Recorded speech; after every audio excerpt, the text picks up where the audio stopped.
I mean, it's pretty nice outside. It's been pretty here today, too. Really? Oh, let's see if I can get this zoomed in. Stupid phone. There it goes again. Dummy. Oh my goodness, it makes me so mad when it does that.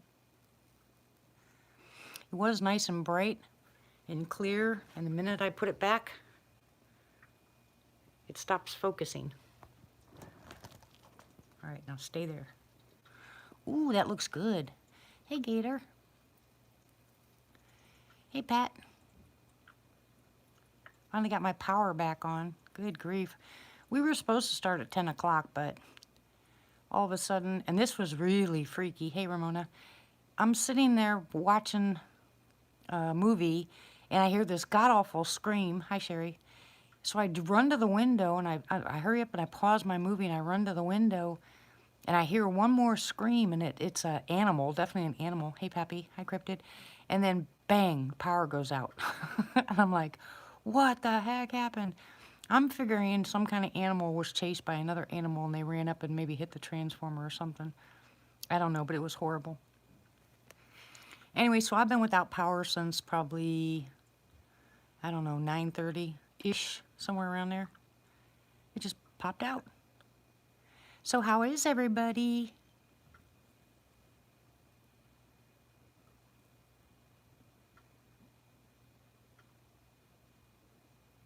If you hear stuff outside, that's what I'm watching, sorry. Hey, Matt. Hi, Jamie.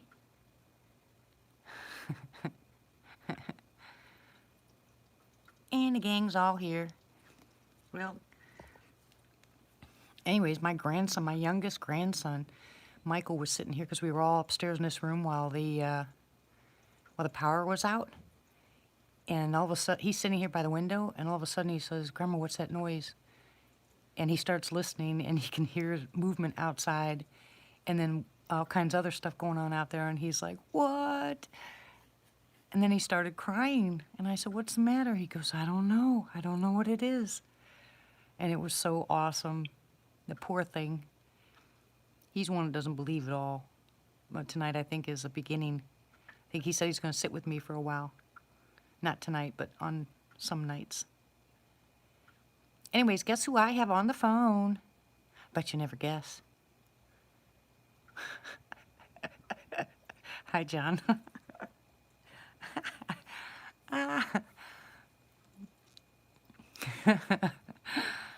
Jamie gets a cookie. Nope, Martha. Hi, Martha. Hey, everybody. There's Miss Martha. How are you? I'm doing good. Can you guys hear her okay? I'm sorry? I was asking if they could hear you. Um, It's your mama. Hi, Amy. Mama Martha is on the phone. There you go. I'm here. There she is. So, how are you? I'm good, hon. I'm good. Had a pretty good day. Really? Yeah, just been waiting to talk with everybody. Yeah. Was it cold there? It was early this morning, but it turned out to be a really pretty day. It got up to about 60. Yeah, it was. Matt told me to tell you to yell. I am yelling, Matt. Hi, Barry. Well, I told everybody, I'm so glad that you decided to come on, but I told everybody what we should do is once a week or twice a week, someone should call in and just have a conversation. This way you guys can hear them, hear their voices and hear what they have to say, whether they've had an encounter or haven't had an encounter. But I think it'd be interesting and fun. I mean, there's some of you that I want back on because, you know, you've had more things happen, but then there's other ones that want things to happen. And sitting on this chat room, you know, they just sit and they respond and they listen. And I think it'd be kind of cool if people start calling in. Does your Walmart have blue and green sheets? Oh, you're too funny, Rick. Hey, Rick, how come it said you were... Everybody can see me now instead of and just watch me throw cactus. You know, I was going to name this Cactus Martha, you know. Then I changed my mind because I wasn't sure if you'd like that one too well. That's what everybody thinks I do anyway. Well, that's your job as the cactus. Everybody's going to have their own on their wrenches. Hey, Rick, I thought you were going live tonight. It said you were going live. You never did. Anyway, so Miss Martha. Yes. So what you doing? Well, just been waiting. Got excited when you told me about the power outage and the screams you heard. Oh yeah, the screams were freaky. Yeah, it said you were going live tonight. It's still on there, Rick. Well, yeah, I heard, like I said, I thought first it was my cats fighting, you know, because it was a real high-pitched scream, but I had the movie going, so I kind of heard part of it. So then I went ahead and paused the movie and jumped to the window, and the second scream I heard was loud.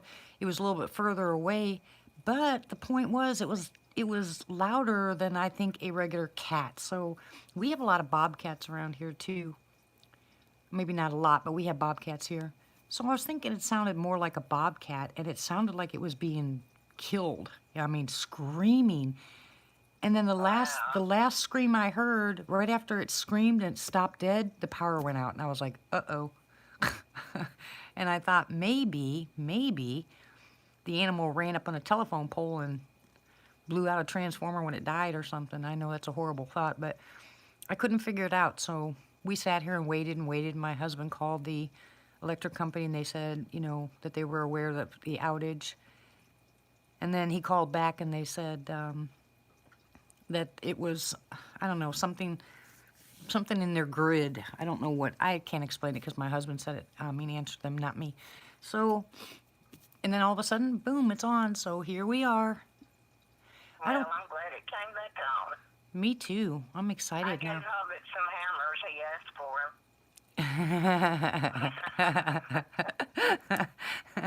Well, you know, when you have Martha, you never know if you're going to get cactus or hammers or the timeout chair or what else do you throw at him? Boxes to be mailed off. Oh my gosh, that's too funny. So you guys, anybody wanna talk to Miss Martha?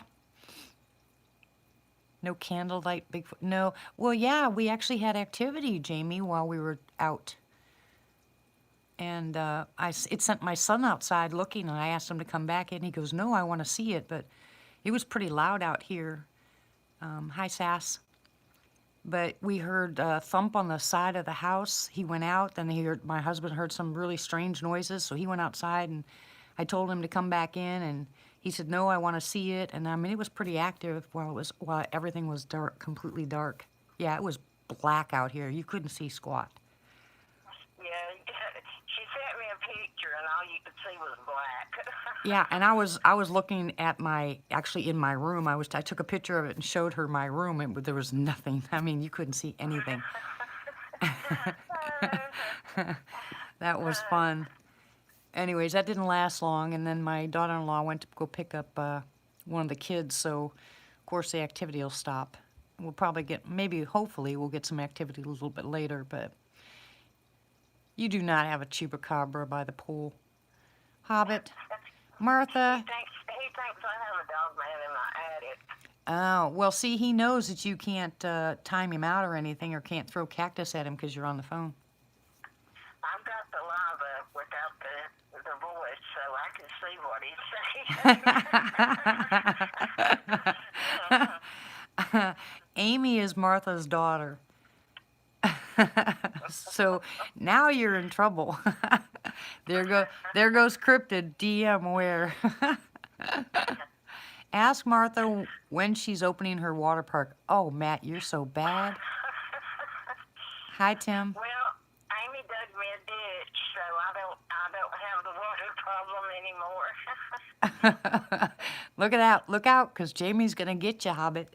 Woohoo! I love my moderators. I saw Ramona with those cactus too. Yep, you guys are in trouble. Ha ha ha ha ha. See, I have backup, y'all. You do. That's right. Hobbit's in trouble. It's nice to see you. Anyways, I figured what we'd do tonight is maybe talk about Falk a little bit because we had a lot of fun. Yeah, we did. I really enjoyed South and everything I got to experience because I'd never been to anything like that before, and it was all new to me. And I admit I was scared at first because I didn't know what to expect. But once I got there and met Dee and Ramona and Pat and everything and got relaxed, it was fun. I enjoyed it, and the experiences I had I'll never forget, and I'm ready to go again. Yeah, I'm really hoping that this year we can do it at a better time. I am planning on trying, to have it again at Falk. And I guess it depends on when we move and where we move. But when you first got there to Falk and we were trying to get everything set, I was so excited to see you girls get out of the vehicle. I was so happy. But anyway, when we got everything set up and, hey, who's here? Hey, Lane. And then as it started to get dark, all of a sudden the whole atmosphere changed, did it not? It did. It really did. And it was just so relaxed because I was so glad to get off that bus. I've never been so happy to see Pat in my life. Yeah. She came to the bus station and picked me up. Oh. Her and Claire, and it was that was a long trip. Most of you have heard about it already, but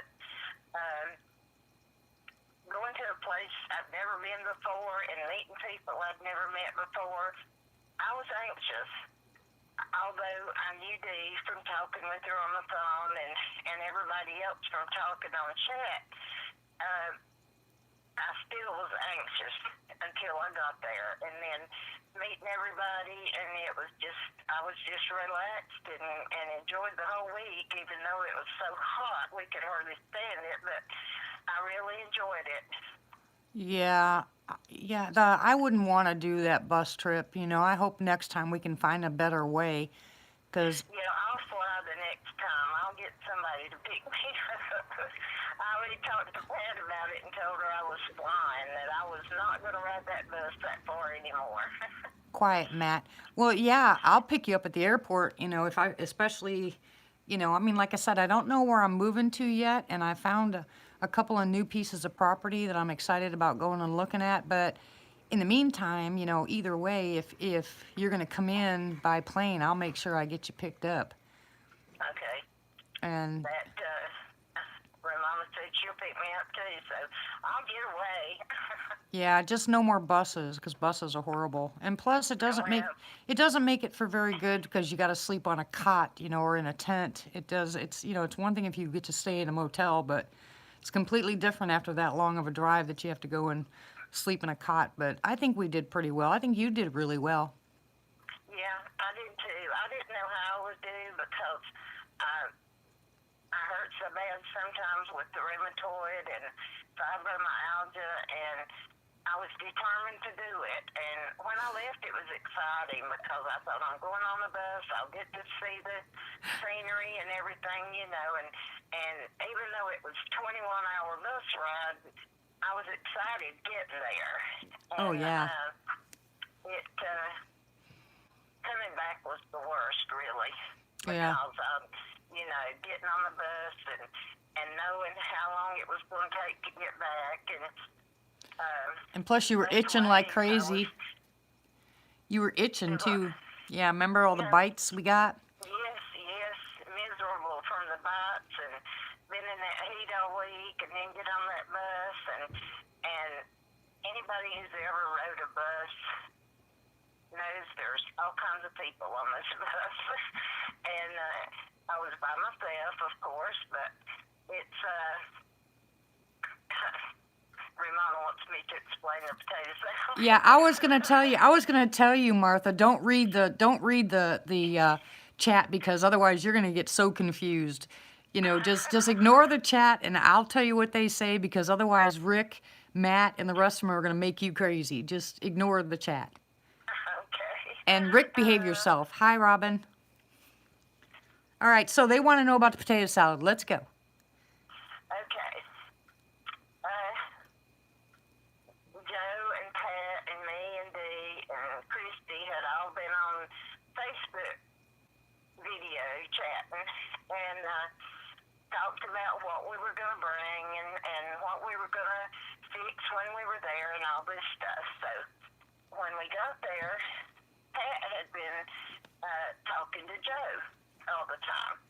And she started this story telling Joe that when I got there that I had made potato salad before I left home and I had packed it in ice on the bus and was bringing it to Pat to have to eat when we got there. And of course Joe started asking questions, you know, she's bringing it that far and everything, and Pat said, well, yeah, you know, she's kept it in a, you know, closed container and she's kept it safe, you know, all the way. Well, then she goes into telling that the bus I got on, the air conditioning was out, and they had to open the hatch in the ceiling to let the air flow through so it wouldn't get so hot. And she just builds this story up to Joe, you know, about this potato salad. And we got there, and Joe came in, what day was it? Friday, Thursday or Friday? Friday. And we had already been there since Tuesday night. And Joe's asking Pat questions about, you know, the potato salad, and Pat's telling him that, you know, well, it tasted okay, and we ate some of it, and Joe's saying, I don't know if I'm going to eat any of that or not. Just builds this big story up to Joe about this potato salad, and the whole time I had not made potato salad at all. This was just a story that we were getting Joe riled up with, you know, about the potato salad. It was awesome because you kept telling it was your secret family recipe and it was incredibly good and we were all talking about what we were going to eat there and who was going to bring what and it's really fun, guys, to plan a meet and greet like this. I mean, it is a lot of fun, especially when you finally get to see people that you've been talking to a while face to face. Hi, Pam. Hi, Brandon. And then you turn. Hey, Joe. Hi, Tony. Hi, Bobby. And then when you get there, you know, now you're face to face with these people, and you're all doing the same thing. Everybody's ready for whatever activity is going to happen or not. And you set up all of your tents. You get everything ready. You sit, you relax, and you know start jaw jacking.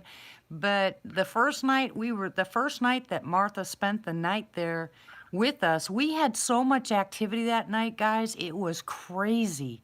I mean, Yeah, just we did. downright crazy. And I didn't know what to expect, you know, because I hadn't experienced any of this before. And we'd hear things, and they would say, "Did you hear that?" Yeah.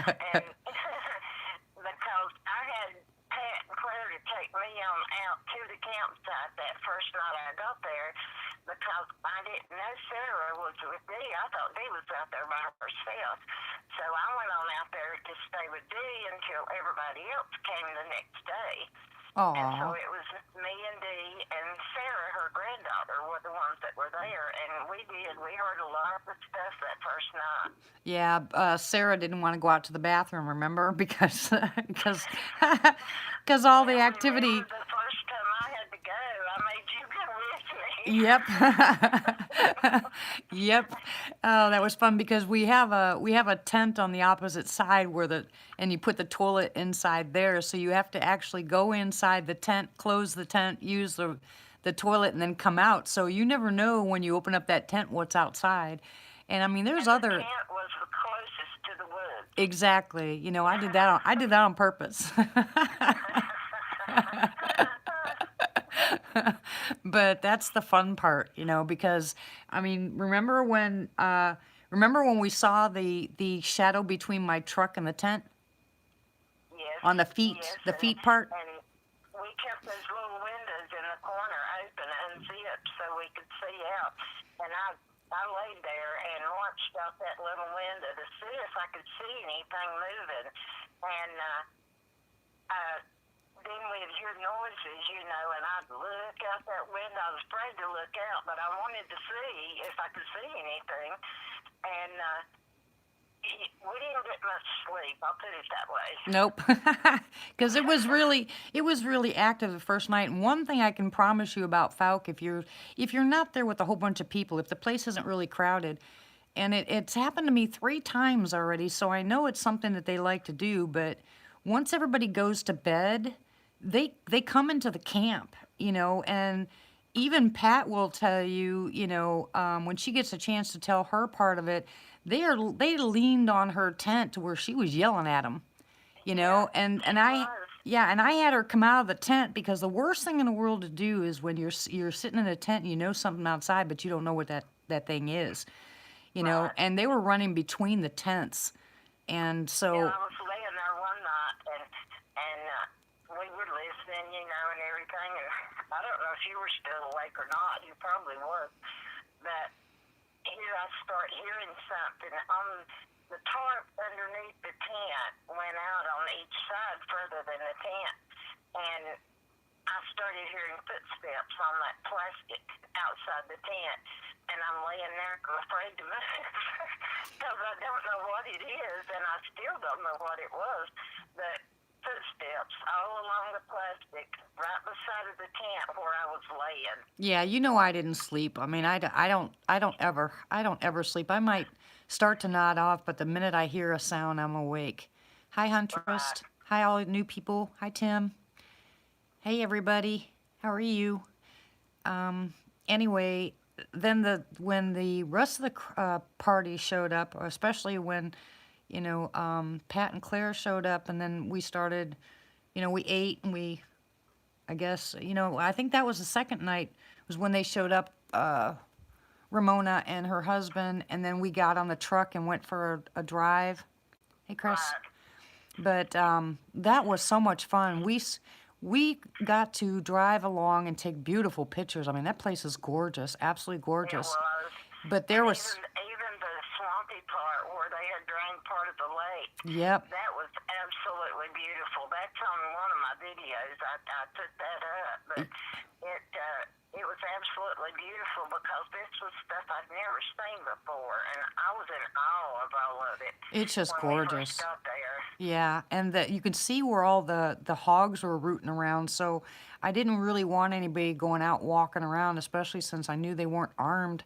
And those hogs are dangerous, and you could tell by the hog waller that they were some pretty big ones that were out there. Right. So, You and could see the routes ex- where they had walked and rooted in the dirt and pushed the mud up and everything, and it was right there under that little pier-like thing, not exactly, far from where we camped. exactly. Hey, Ramona, your husband was armed, wasn't he? Yeah, and the big cat, we saw the big cat prints too. Oh, Yes. I know what, Martha. Tell them that sound we heard that all of us were freaking out because nobody knew what it was. You know, I got on Google today, and I listened to cranes and blue herons and gray herons, and none of those made sounds like the sound we heard. No, because it was a what do they call that? Whooping crane. Okay. Yeah, look up I'll have whooping to crane. listen to that, but It was horrible. it was so weird, and it was like almost like it was in pain when Yeah, it would make this sound, yeah. and we'd hear it all through the night too. It wasn't just in the daytime; it was all through the night. We'd hear that sound, and we'd all listen because we didn't know what it was. Exactly. And then Ramona says they were fighting, but that is about the scariest. If you don't know what those sounds are, because I mean, the first and second time I'd been to Falk, I'd never heard those. I'd never heard those. I mean, not once. And that was the first time that I was down there in that same area where I'd camped before that I heard that noise. And it just kind of, Well, it it was really, something I'd never heard before. me either. I didn't hear it either. So, but if you look up whooping crane, you'll hear it, and it sounds kind of like it. So, if they were fighting like Ramona said, then that would make sense. But how many times did you witness eye shine out there in the woods? Oh goodness, along that ditch that was in front of us that went all the way across, the first night we saw eye shine in there, and of course I saw it for the first time, and I didn't know what I was seeing, and you pointed it out that it was eye shine, and I mean just about everywhere we would look, we would see something. Yeah. And then that night when Christy got there, and we were all sitting around talking, I kept hearing something back behind us. And I would turn and look, and I kind of moved my chair to where I could look that direction, and I thought, I see something back there. And it was almost like I could see a form, but I couldn't make out what it was. But then I could see eye shine. And I sat there for a long time watching that without saying anything because I didn't know what I was seeing, really, and I didn't want to say anything to start with. But then when you and Christy got up there and you saw it, and it was when that big one was back down that road, Mm-hmm. and when y'all were talking about that and how big he was and everything, and I said, well, I've been sitting here watching that for a long time and didn't know what it was. But Yeah. Well, you can see now what I was trying to, what I was trying to say with the crowd that was standing there is, you know, the moonshine was showing behind the leaves, you know, on the ground, and it was, and you can tell that it was moon, you know, the moon shining through. So it looks like eyes to a degree, but the one that the two that we were looking at, they were actually swaying back and forth, and you could see both eyes. And that thing was massive. That thing was really, really huge. I mean, we didn't go measure it or anything, which we probably should have walked over there the next day, but that thing was really big. And there was one standing beside it, you know, that was a lot smaller. But that thing was rocking back and forth, and that's how I knew the difference. Because, you know, when you're out there like that, and you've got the moon glow coming through, you've got trees where the leaves are shiny, or you got, like we did, that had that, you know, that river behind it, you know, that lake behind it. It's real easy to think, you know, that that's eye shine because it's glowing through them. But when they're perfectly, when they're shaped the way they're shaped and they start rocking, it's completely different. I mean, you can tell the difference between eye shine and just moon glow, you know? right. Yeah, and like I said, I'd sit there and watched it for a long time and didn't say anything because I didn't know if what I was seeing was, like you said, the moon glow through the leaves or whatever. But I had watched it for a long time. Yeah. Yeah, and but I can't wait to do it again. I mean, we had such a good time, and I'm seriously contemplating on the next time doing it, moving our tents to the opposite side.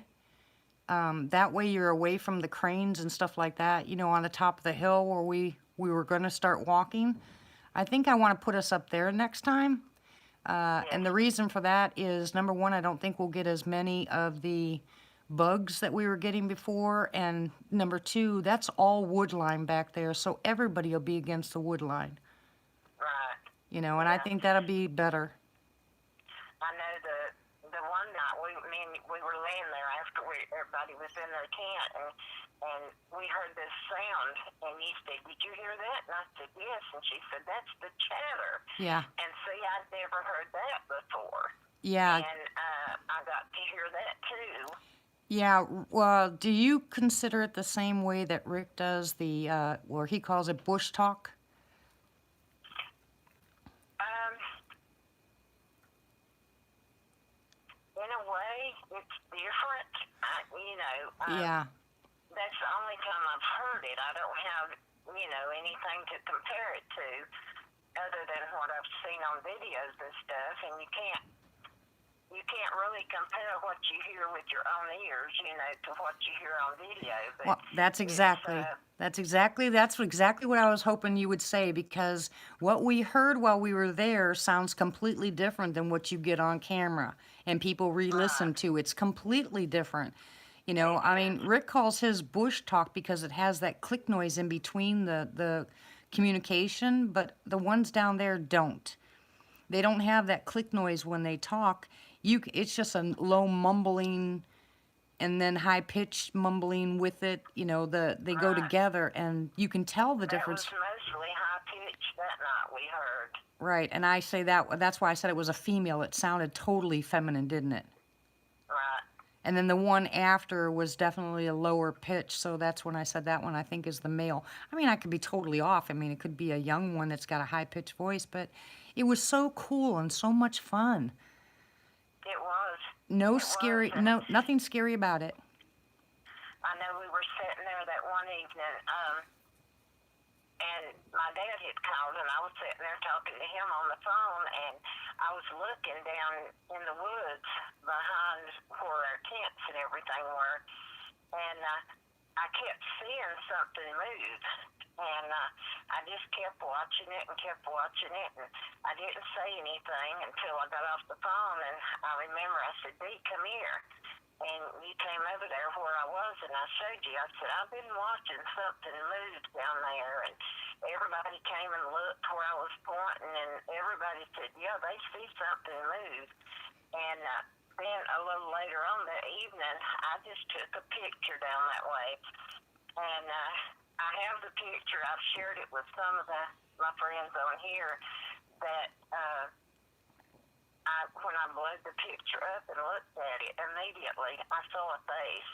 Yep. And you could see the bridge line of the forehead and the round eyes. Yep. And I don't know if that's what I had seen moving, but it was in the same area where we had all seen something moving over there. Yeah, that's and like I said, it's craziness when you whip around because you hear something or you feel something and you take a picture and then you go back and look at the picture. When you first look at it, you don't think much of it, but when you start to take it apart and look at it, it's either like people say that it's total pareidolia and we just want to see it, something in the picture, Right. but that picture you can clearly see the brow ridge. Yeah, I remember I shared it with Matt, and the first thing Matt said was, "Oh, what big eyes you have." And I didn't tell him anything. I just showed him the picture. Yeah, that's the first time I've heard in that area compared to the area in Oklahoma that I go where they're that large, and you can tell by the width of the eyes, that how big the head is. I mean, not completely, but if they're not like 6 to 8 inches apart, that thing's got to be absolutely huge. So even if they're lowered to the ground and you get that picture and you see how wide their head is compared to like the tree next to it, it's freaky. Now all of a sudden you think of it completely different. That's why I said you had some pretty good activity down there. It, we should have walked over there after I got that picture to see, how tall it might have been or whatever, but we didn't go over there. Oh, woulda, shoulda, coulda. There was a lot of things we wanted to do, but Yeah. we ended up just having too much fun sitting around talking and Right. And irritating when each other. Mama comes on, she'll have to share about the one when we were riding over on that road, and she was looking out in the woods, and she saw it, and then when she moved to get a better picture, it was gone. And that was exciting, too. Yeah, that's what I said. Pat and Ramona, both of them, we get them on here to tell their, what happened to them. It's completely different because all of us were there, but yet we all had different experiences. Right. So because the night that Ramona saw it at the window, I was standing up on that little corner looking out, and I saw it behind her trailer, and Right. you could hear it because you kept saying, I hear that, I hear that. You could hear it messing around over there by where we were sitting at the campfire, and yet Right. You Ramona's heard it move the lid on ex- that pot that exactly. was sitting out there. Yeah, and if it had been a different animal just taking the pot off, the lid would have just been on the ground, or moved. But they actually picked it up and then put it back down on top. So, Right. you know, unless that was a person that was out there doing it. But remember, they also went into the tent. They tried to get into that tent that we had the coolers in. Right. So that's when I stepped back a little bit because I didn't see any shadows or anything. I didn't see anything, but you could hear it, like they were trying to lift up the corner of that tarp. Right. So that was really And I freaky. don't know if it was the same night that we heard the walking on the edge of the tent, but the next morning when you got up, you know, that one cooler lid was open Well, both of them in the were. back of your truck. Yeah, both of them were. The one on the ground and the one. Remember, I blamed Sarah for the one being open, but both of them were open. Right. And yeah, they had opened up. And see, here's the thing, guys. I had heard walking on the other side of my truck was the truck was parked next to my tent. And we had one cooler on the ground that was the water in it was being leaked out, but it was closed last time I saw it. And the other one was on the back of my truck. And that's where I was keeping just the ice and stuff. There was nothing else in it. And something reached over, and I heard the walking before it did. It reached over the bed of my truck and opened up. It didn't climb on top of my truck. It just reached over and opened up the cooler lid and left it open. So that was really weird. That was freaky. We got up the next morning and both of them were wide open. Right. But I remember I that. don't know what was all around us at night. Oh, I know. Can you imagine? I mean, because we didn't have any cameras or anything out. I kept my audio recorder out, but we didn't have any cameras. Right. You know? Yeah, and you showed the audio on live one night. Yeah. So people could hear the sounds we were hearing. Yeah. And that's one of the reasons, like I tell people, you know, I know some people want to see them, especially on video, but the less stuff you have out there, man, the more activity you get. I mean, absolutely get more activity if you have no cameras out. Right. And poor Ramona, poor Ramona. Bless her heart. And poor Pat. I mean, they tried to sit on her. Do you remember that night? Pat would lay over there in the tent right behind us, and she'd talk to him and come on over here, you know. And then that one night she was saying, "Hey, quit pushing down my tent." Yep. I remember she did it twice. She was yelling at him. I was like, "What's going on out there?" And she said, "They're trying to push in my tent." I was like, "Oh my gosh." That was craziness. It Yeah. was so much fun, and meeting everybody, and ragging Joe over the potato salad. That was a hoot. And then when he got there, and I looked at him and I said, "Joe, do you honestly think I would bring potato salad for 21 hours on the bus?"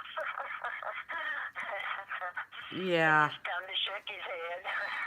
Yeah, but it was fun. It was fun. And be quiet, Joe. I wasn't scared, you goofball. I know that, let's see, Friday when Brock came and parked his big rig up there, and we were all sitting around talking, and all of a sudden we heard a rock or something hit his truck from somewhere. Yeah, I remember that. And it was remember he was walking towards us when it hit, so he didn't even realize it hit his truck. No, he didn't. That's right, Ramona, you tell him. Joe's being bad again, as usual. Uh-oh. Anyways, it was too funny. Joe, We had a I'll lot of bring you fun. more potato salad. Yeah, this time I'll give you some extra ingredients to put in it. We'll take care of Joe. We will take care of Joe. But I kind of wish I was going to that thing this coming week, but I'm not going. Yeah. I really love going down to Falk. We have so much funny. What? No, we didn't see any track. Well, no, did we see tracks? Yes, we did see tracks. In fact, I got pictures of it. You know, I saw one set of tracks down there by the water, right against a cypress tree. Do you remember that? I was down there taking pictures. Yes. Mm-hmm. And I know y'all walked down that bank over there on that road, and that's where the big cat track was. Yep. And small alligator one time with its head sticking up out of the water. Yeah, lots of tracks under Ramona's window. Poor Ramona. Well, Lane, you're gonna have to try to make it this coming year, because I think we're gonna do it in October. And the bad part is, the first week of October is always the Honabi conference, which I love going to because you get a lot of activity there too. But and I'm just gonna pray about this, guys. I am going to contact a realtor that has a house up for sale actually in Honabi. And it's the house is already done. It's got water, electricity, satellite. It's got everything. It's got a fenced-in yard for the dogs. It's got a chicken coop. It's got everything, and it backs up to the whole Honabi Wildlife Association. So if I can get them to drop the price a little bit, I think we might be able to, when we move here, move into that house. And then guess what? That means, because the house is, and I'll have the RV there, that means that people can actually come to my house during that time, and we can go right into Honabi. We can go right into the forest from my backyard. Wow. Isn't that cool? Sounds good. So if we do I'm excited. I've got a good friend that I've talked to, and he bought a camper and put it on their old home place, which is in the mountains. And he's going to take me up there, and I'm going to get to look around and see what I can see up there. It's hard to trust people to go out with. Because, Yes, it is. Yes, it you is. don't know if they're going to protect you or whatever, but I know this guy, I've known him a long time, and I trust him, and he said, yeah, I'll take you up there. So hopefully I'll get to go out soon and see what I can see. That'll be incredibly awesome. And like I said, if I try to set it up, we'll have to decide whether we want to go to Fouke or Honabi, or I think Fouke would be a good idea again, and we can always go to Honabi later, or even to my place or whatever. But if everybody agrees to go to Fouke, we'll do it again in Fouke. It's nice there. The only thing is, by the time, I'm hoping by this year that they'll have all the, they're supposed to have water and electricity and stuff like that in that park. I'm not sure if they're going to have it yet. I guess I'll have to call and find out. But it would be really nice to do it again there. And I think it'd be a lot of fun. I enjoyed it there, and knowing now the sounds I've heard already and the things I've seen already, I'm anxious to get back. Yeah. Well, I think, like I said, I think if I do it again this year, I think I'll do it the first week of October. It should be cool enough then where nobody's going to burn up, because it was 100 degrees. I promise you that. Almost every day. Yeah, it was really, really hot, and it made it pretty miserable, to kind of walk around. So, Right. yeah, the ants were terrible. We take our hand towels and dip them in the cooler before we kept the ice and the water was cold, and bring them out and hang them around our neck so we could stay a little bit cooler. Yeah, I've been doing that with people for years, because it does bring your core body temperature down, and it cools you off, but doesn't make you really cold. So, and then as it starts to warm up a little bit, you start to feel a little bit better. But that's the best way to do it, And at night, I'd take that same rag and I just lay it on top of my head and go to sleep. If I sleep. One time, I don't know if I'd gotten red in the face or what, but here you come with a ice towel and laid it over my head. Yep. They looked after me.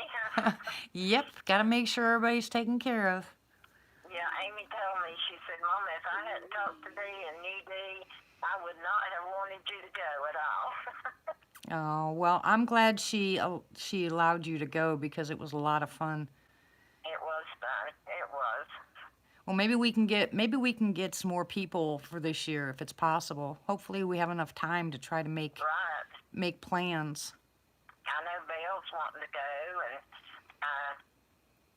I'd love to meet everybody that can come. It's fun. You talk to them online, and you just see what they write. You don't hear their voice and see their expressions and everything, and it's so much better to meet them in person and be able to know them, as a person. Yeah, it is. It was nice sitting down and just having conversations about something besides, Sasquatch. I mean, we got to talk about a lot of stuff and really We get to know did. each other a little bit better. And I think that makes this so much nicer because you pick up a whole bunch more when you're face to face with people than you can texting, Right, you know. right. But And I'll tell everybody, if you meet me, you'll see me looking into your eyes because I read people through their eyes. And, to me, that's a way of knowing their spirit more or something. I can read people through their eyes, and I know when Amy was growing up, and all the kids were coming here all the time, and we'd have Bible studies and everything with them, when they were here, and we'd be sitting around, and I'd be looking at one of them, and they'd see me staring at them, and they'd put their hands up and say, "No, don't look at me," because they knew I could tell them what was going on. yeah, and I was the opposite because my kids' friends would come over and say, your mom is evil. She's putting a hole in my head, because I'd give them that glare.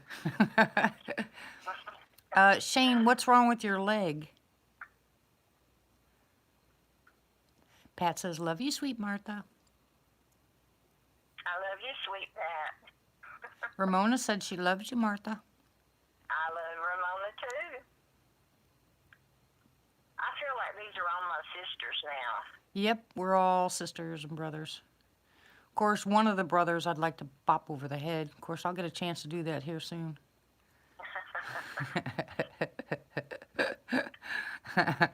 Can't help myself. What do you mean you don't know? It's swollen? Did you do anything to it to cause it to be swollen? Aw, Tony says we all love Martha. Bib? Oh, Bob's here? Hey, Bob. Hey, Bob. Martha's on the phone. Okay, so anybody have any questions for Martha? Anything you want to ask her?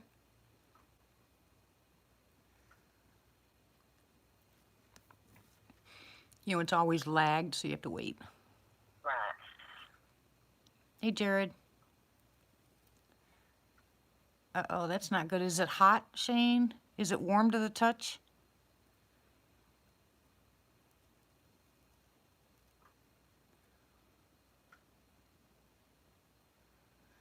Tony says, who's her favorite? She's not going to fall for that, Tony. Chris wants to know, Martha, what do you see when you look into Matt's eye? Matt's eye. Well, that eye I see is cold and glaring. Uh-oh. Uh-oh. Oh, Shane, I'm glad to hear that. As long as it's not hot, you might want to try to wrap it if you can. And it might be coming from your hip or something else. As long as it's not hot, you're pretty good. Do you have diabetes? Hey, Mike.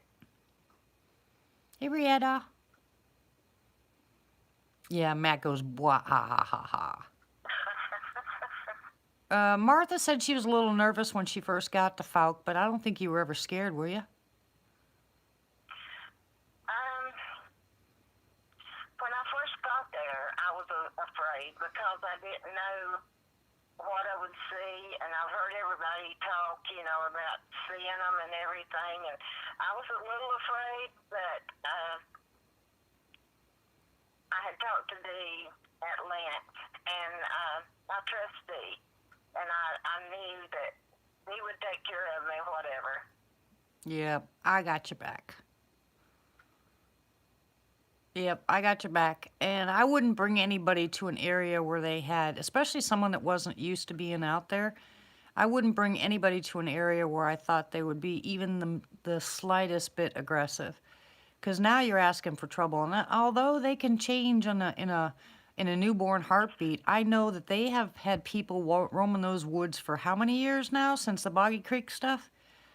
So they're pretty used to people, and a lot of people I've spoke to before, during, and after my visits to Falk, they all told me the same thing, that they're jokesters there. They like to pull on your tent or pee on your tent or run past your tent, and it happened all the time. Tim, who are you blah, blah, blahing about? That's it. That's it. Tim's going to get grounded. Tim saying blah, blah, blah. Yeah, he's being bad. Yeah, well, I would like to see, I'd like to see some people there, this year. Some extra people. Right. Yeah, we need everybody that can to come, because we had a lot of fun. You know, when we weren't going out looking and everything, we sat and talked and laughed and everything, and it was just so enjoyable, the whole thing. Yeah, and we didn't walk around. I didn't walk around with cameras the whole time putting people on the spot. We just did it a couple of times, but I don't like. It's not an expedition, and it's not just to put on YouTube. It's just us getting to know each other and having a good time in a place that we could be comfortable. Right. Good night, Vanessa. Hugs, sweetie. Matt says, did anyone else talk other than Dee? Oh, yes. He's so bad, I'm telling you. I can always shut up, Matt. Then what? Then you're going to have to look at that light all night with nothing. He's so bad. Absolutely. Oh, no swearing, Jared. You know better. Matt says, I dare ya. That's right, Matt the Brat. That's what he is. Yeah, it was nice to share encounters. It was nice for people to tell us their opinion of what they were, what they heard, what they saw. Especially the next morning or even during the night when we had some activity. We were talking to each other through the tents, and giggling. I mean, it was so much fun. It was crazy. Nobody slept much, I'll put it that way. No, I don't think we slept for however many days we were there. I know when I got home, I passed out. Mick Prosef. Hello, how are you? Welcome. Yeah, I didn't want to leave either, Tim. Ask everybody. I said I wanted to stay. I wanted to stay after I got there. I didn't want to come back.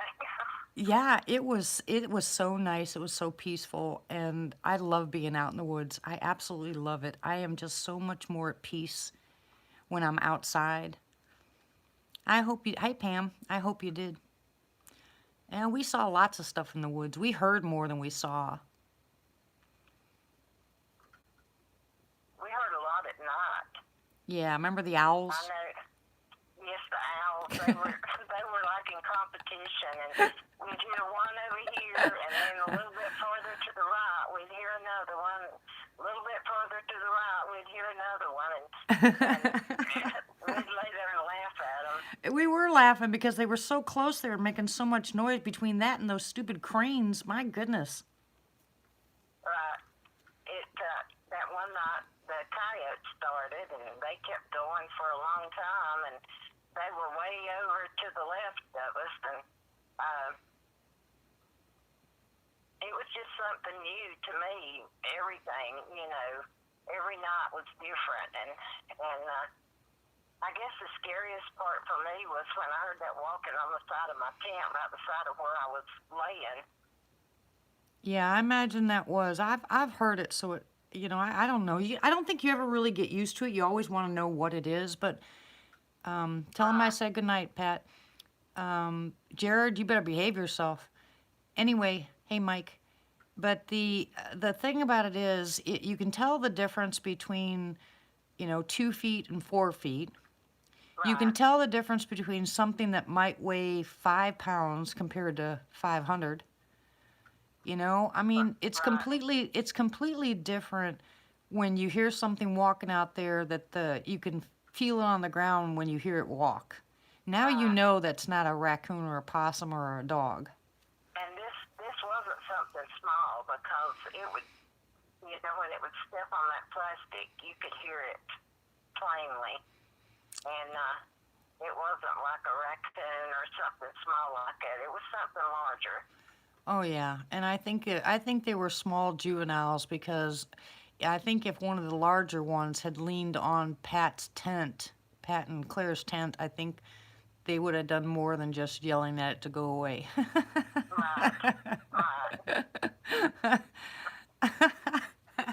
I remember that too. I remember her yelling out loud, "What are you doing? You know, get out of here." Quit pushing down my Yep. tent. That was that was great. I mean, absolutely great. Yeah, you watched the little ones, Ramona? I didn't see anything. I was trying. The only thing I saw was, now remember, with my tent, there's a small opening, probably about 3 inches tall, that separates the top part, and you can see outside.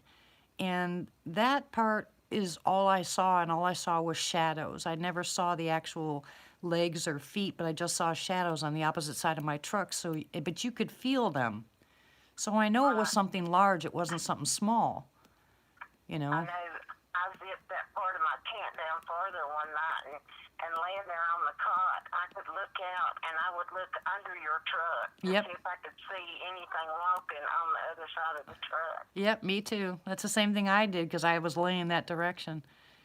Oh, And here he the goes. moon was so bright, you know, there was light outside, but I remember looking at your wheels on your truck and you could see the shiny part of it. And I thought, well, if anything goes by there, I'll be sure to see it.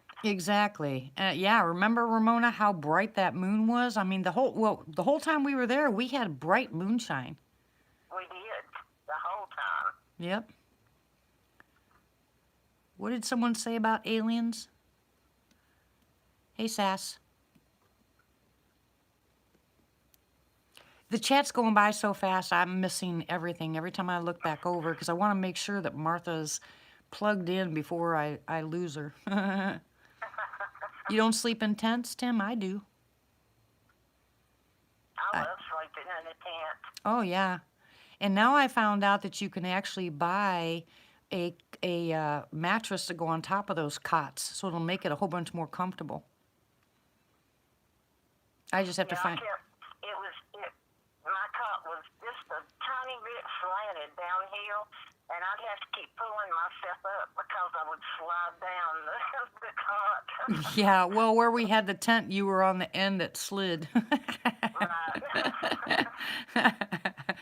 Ah, no, I don't think I would sleep on the tent. In the tent, I could. I don't think I'd sleep on the tent. In fact, I think it would just fall apart if I climbed on top of it. Hey, now. Did you hear that? Something's wrong. Yeah, did you guys hear that? They just threw a rock at the house.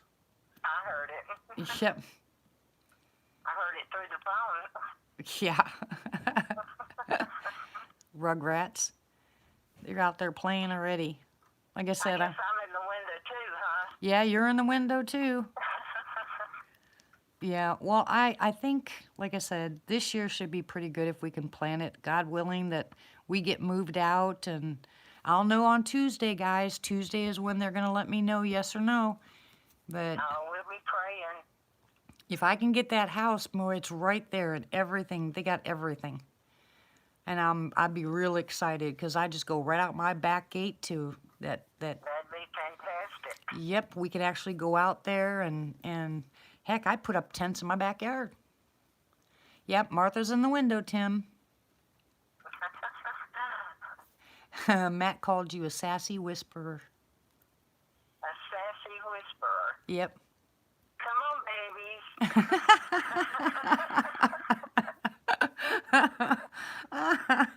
Oh, I'm excited. I can't wait.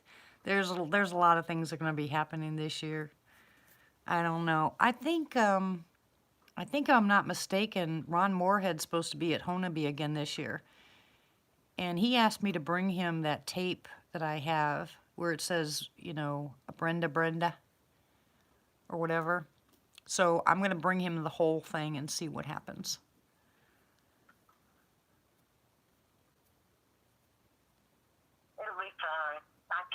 excited. I can't wait. Ever since I got home from South, I've been planning to go back. Oh yeah. Sorry, I'm looking outside around my camper. All of a sudden it got quiet again out here. Oh, Tony, you have to stay out of the woods, not in the woods. Martha, you're going to have to get on Tony's case. Tony, if you come, we're going to get you. You won't be going into the woods. Hey, Jamie, are you going to try to make it this year?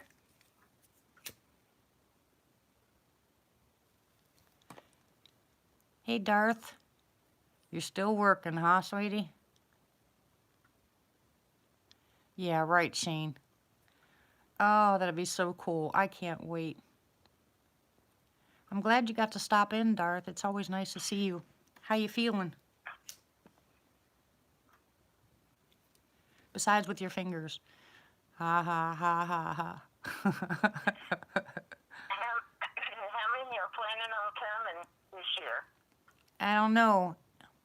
Great. All right. So how many of you guys are planning on trying to make the Fouke trip this year? Just put a thumbs up or a 1 or something.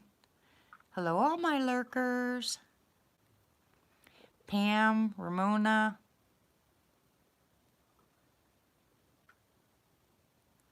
Gator. Jamie, Gator.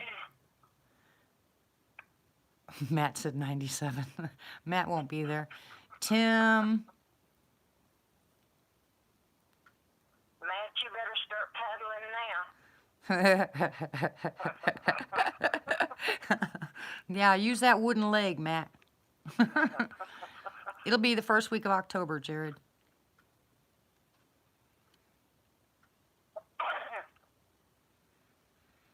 But if I can get a basic amount of people, I'll call in advance and try to make sure that nobody else takes our spot. Right. Exactly, Ramona. My tent's huge, you know. If we had 2 of those tents side by side, we could have easily 6 people in it.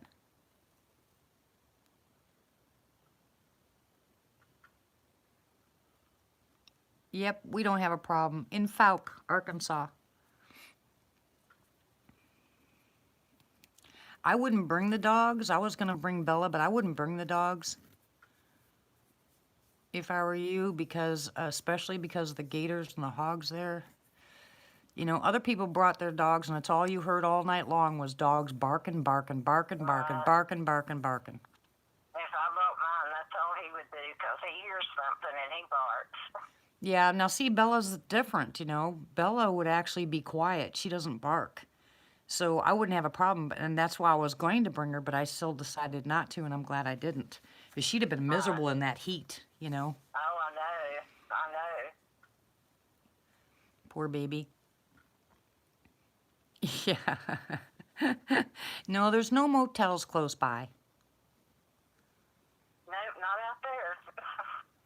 Yeah, Arkansas has its moments.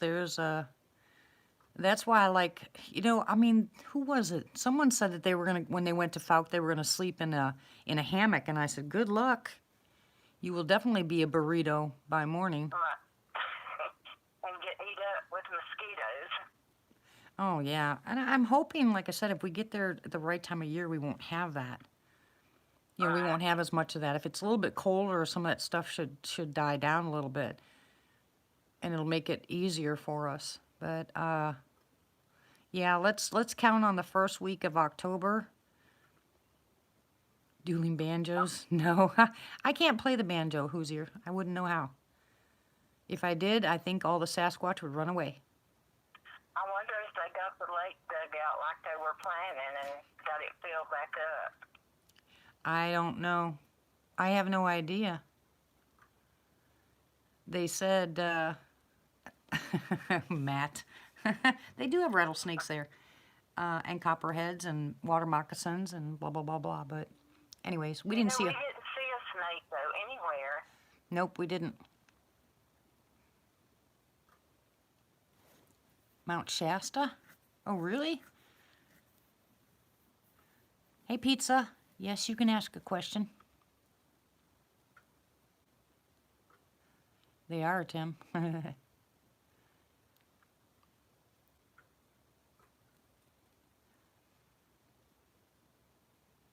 waiting for Pizza's question.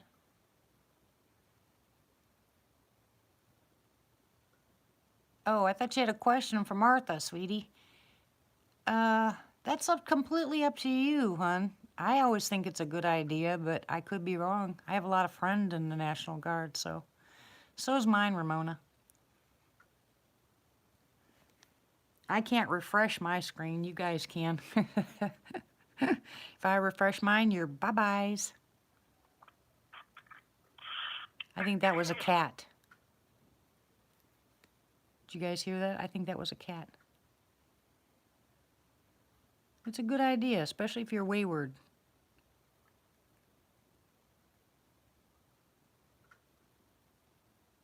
Oh, you did, Sass? Oh my goodness. A real one? That sounds like something I would do. And Matt will call us evil. Evil! Oh my goodness. My daughter has a pet snake. Eh, I don't want any pet snakes. Well, she wanted one when she was still living at home, and I said, absolutely not. When you leave here, you can have a snake. And then she got one when she left, and it was small at the time. It was, I don't know, maybe a foot and a half long, and she would hold it, and I let it get on my arm one time. But when it started growing, no more. I don't do that, and now it's probably 5 foot long or longer, and she keeps it in an aquarium. Oh, my son did too. He had a red-tailed Colombian boa, and it came out of this cage once, and we found it behind my waterbed. And that was the end of that. Good night, Miss Jamie. I love you. I'm sorry you're leaving. God bless you, hon. Prayers, prayers, prayers. Hey, Christy.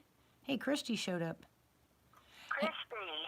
And anybody who's not, let me do this real quick. Anybody who's not subscribed to Carl Gautreaux, that's Le Swamp Ape, please, please go subscribe to him because we want to get him to 1K. Okay, Jamie. We really want to get him so he can do his lives because he's got some stuff coming up that I think is going to be really cool. Really cool. He sent me a couple pictures of some screenshots that he took that are incredible. And he's got a friend of his coming down that has all kinds of stuff. Yes, thank you, who's here. He's got all kinds of stuff. She has all kinds of equipment, and I can't wait to see what they're going to get. But he really doesn't want to have to go through Streamlabs. Carl Gautreaux. It's LA Swamp Ape, or I'll put it in the description after we're done. I can't put it before because I don't know how to do that Premiere stuff like Rick does. Or the rest of them, I can't figure out how to do that yet, so. When he was on Daniela's this evening, I don't know if you were still there, he showed one picture that he had gotten. The one of it standing by the fence with the baby attached? It was kind of behind the tree. Oh, no. You could see. No. You could see its mouth and everything. Okay. Good night, all of you guys that are leaving. Thank you very much for showing up and showing Miss Martha some love. I appreciate you. God bless you, and much love. I appreciate you coming, really, big time.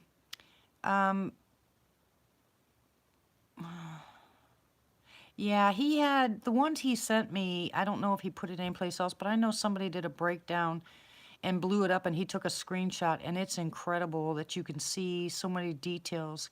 Good night, Beauty. Good night, Jared. There goes Tim again. Blah, blah, blah, blah. But you know what? Carl and I were talking about it, and I told him that's exactly what we were kind of discussing the last couple times that we've had our lives. It's just gotten to the point where everything's just regurgitated. Thank you, Pappy. It's just, you hear the same thing over and over and over and over, and let's find out what they want. You know, Right. remember that's why I said I don't do the videos, I don't do the pictures, I don't do the, the all the other stuff. I want that interaction because I want to find out what they're all about. Thank you, Pappy. I appreciate it. For those of Right. you that don't, I was thinking today, everybody's trying to get one, so the government will have to bring it out. And I was thinking, if the government, recognizes that they're real, is that not going to open up season on them? Because I don't even know. some people now think that, that's what the missing 411 is all about, and if somebody gets killed out in the woods by whatever kills them, are they not going to blame it on Sasquatch? Yeah, People well, really know that they're out there. thank you guys for subbing. I appreciate it. But that's exactly right. What'd you mean, Tony, when you said really, D? Explain. But we don't know what the government's going to do when they finally admit that they're there, and we don't know what people are going to do, and we don't know if it's fear mongering. We don't know if they're trying to up the ante by saying all these people are being kidnapped or eaten or whatever. We don't know what they're planning. I don't know. I don't trust the government at all when it comes to anything besides this one. I mean, Sasquatch, you might as well put it in the same category as everything else they do. They're just going to hear nothing but lies, lies, lies. Right. So, Well, I was just thinking, maybe that's why they've not brought it out, because some people would be so afraid that if they heard something in the woods, they might just go shooting or whatever. exactly. Tony, don't you dare go outside. Don't you dare. You stay in. He's bad again. Tony. Exactly, Darth. That's what I'm saying. So what they're letting us do by talking about it and going over it and trying to come up with our own information, they're out there, killing some of them or doing whatever they're doing to them and hiding it and making people feel like they're stupid or telling them they got to keep their mouths shut. Good night, Miss Robin. God bless you. And at that point, what would be the reason for them to finally say that, yes, there's this hominid in the woods? What would be the only reason that they would finally disclose that information? I can't think of one. Exactly. Exactly. They don't have a reason to. Because you're going to get people right now just by listening to this, meet. That's funny. You have people that are on all these channels. You think some of those that want Sasquatch so they can prove they exist, you think they're not out there with guns in the woods? Right. Yeah. Well, I think a lot of people have died, Mike, and they keep saying, "Good night, Hobbit. God bless you." No, we don't have to be good. Yes, we do have to be Bye, good. Hobbit. But people have said they've killed them before. What happened to those people? I've heard people say that. That lady with the kids that shot one, they made her life miserable. She actually had to leave her hometown. I was watching something yesterday. Might have been Bigfoot Odyssey, and someone on there was saying that, they were in the military and they had to kill one before in the military. Well, I don't know if everybody, you got to kind of think about it. You don't know if everybody's telling the truth or not, but now all of a sudden, ooh, I see movement. Nope, I've got movement. Hold on, guys. Right behind a tree. Babies. Yep, did you hear Martha? Come on, babies. Come on, babies. Hold on.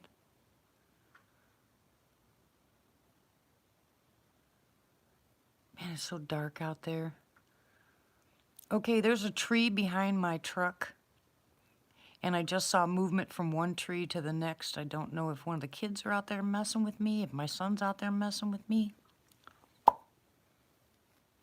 or if there's actually something out there. I wouldn't put it past my son to do that, especially since the movement, the activity tonight. And he wants to go out and see one. Hey, Jim. I'm sorry, I got off track. That was pretty obvious movement right there. No, they don't want us to know the truth in a way, but they're leaking out enough. But what I was saying about the military is, you notice how a lot of people are jumping on the bandwagon about being in the military because they think they're more credible. You don't know whether someone actually is or not, so you take it with a grain of salt. You know, Right. you choose to either believe what everybody says or not believe what everybody says, but face to face, if you're talking to someone, I think you'll pick up whether you believe their story or not. No, it went in front of his window, Ramona. I mean, in front of the door. It actually blocked out the door, his front door, when he was playing a game. He never saw one face to face. It unnerved him.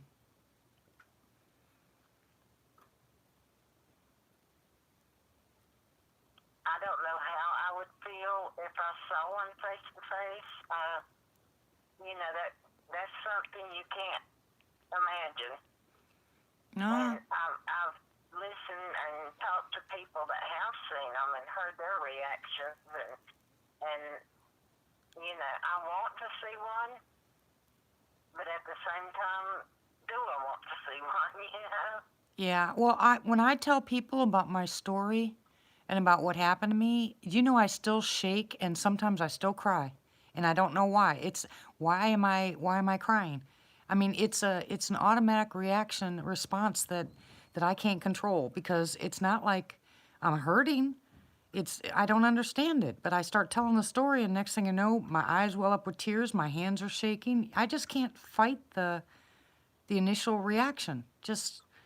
It just doesn't change, you know. I don't care how long it's been, and here it's been a while since that happened, but it's like it happened yesterday. It's so clear.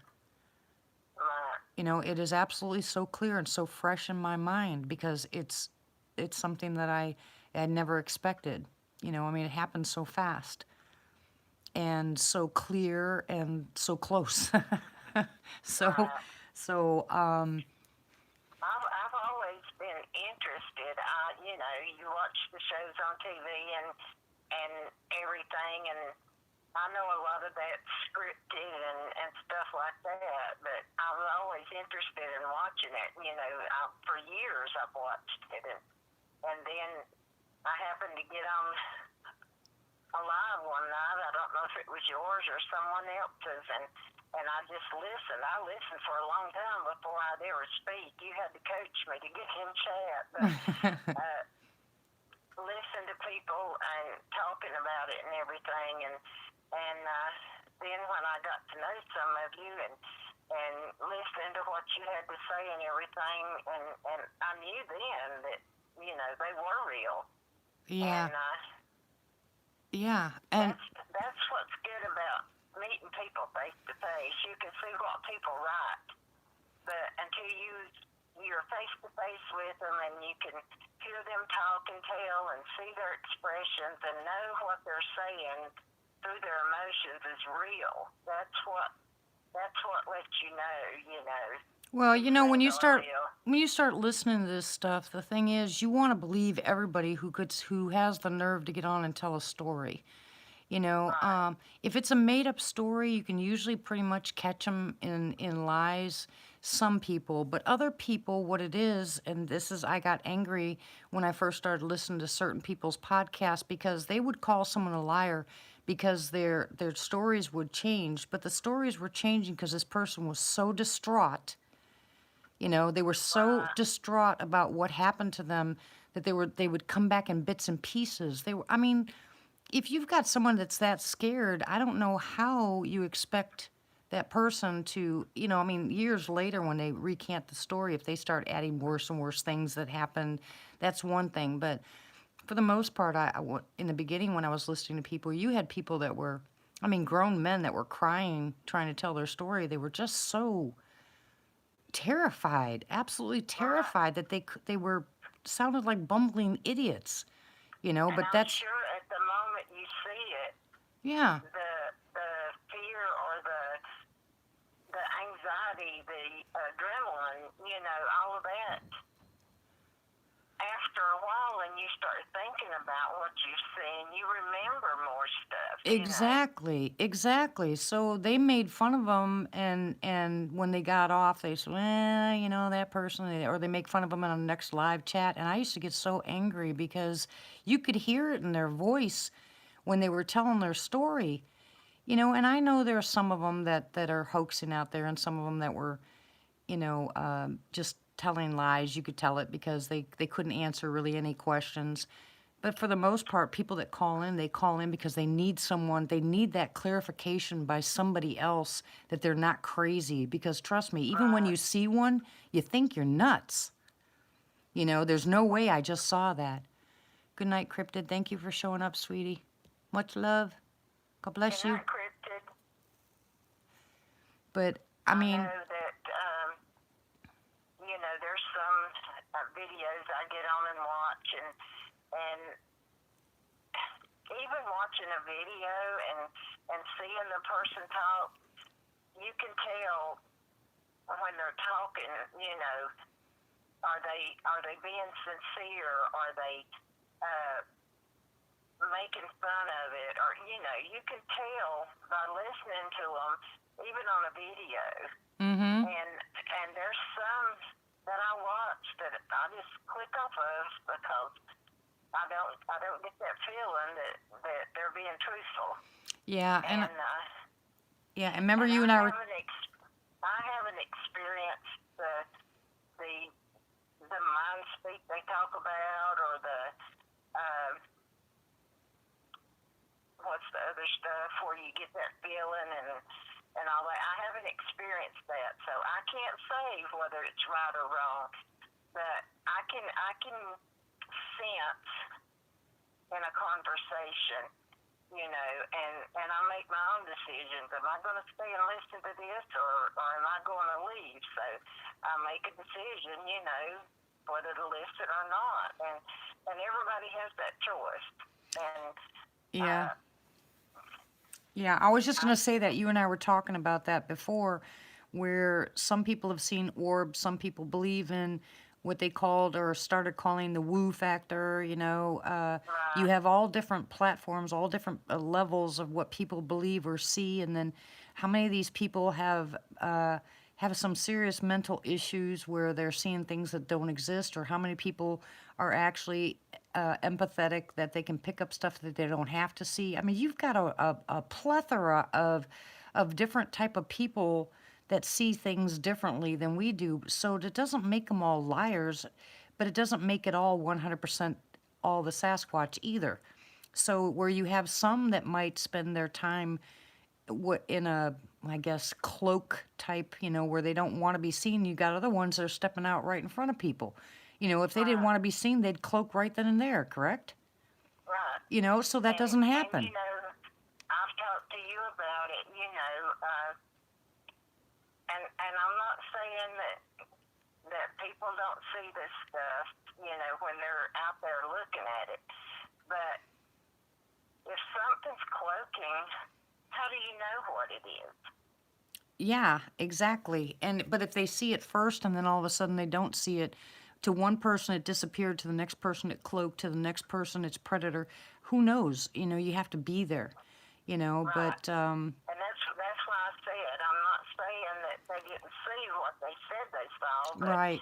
I don't understand it because I've not Yeah. experienced it. Yeah, I can't say I don't want to call anybody a liar. I think that's the worst thing to do is just flat out say that someone's a liar when you have no idea, and if they're experiencing something that you're not, there's got to be a reason for it. Maybe the sassies want you to know something that they wouldn't dare confront somebody else with. But Right. there's, I just think I think there's different planes, different levels, different, there's a whole bunch of differences going on in all kinds of parts of the world.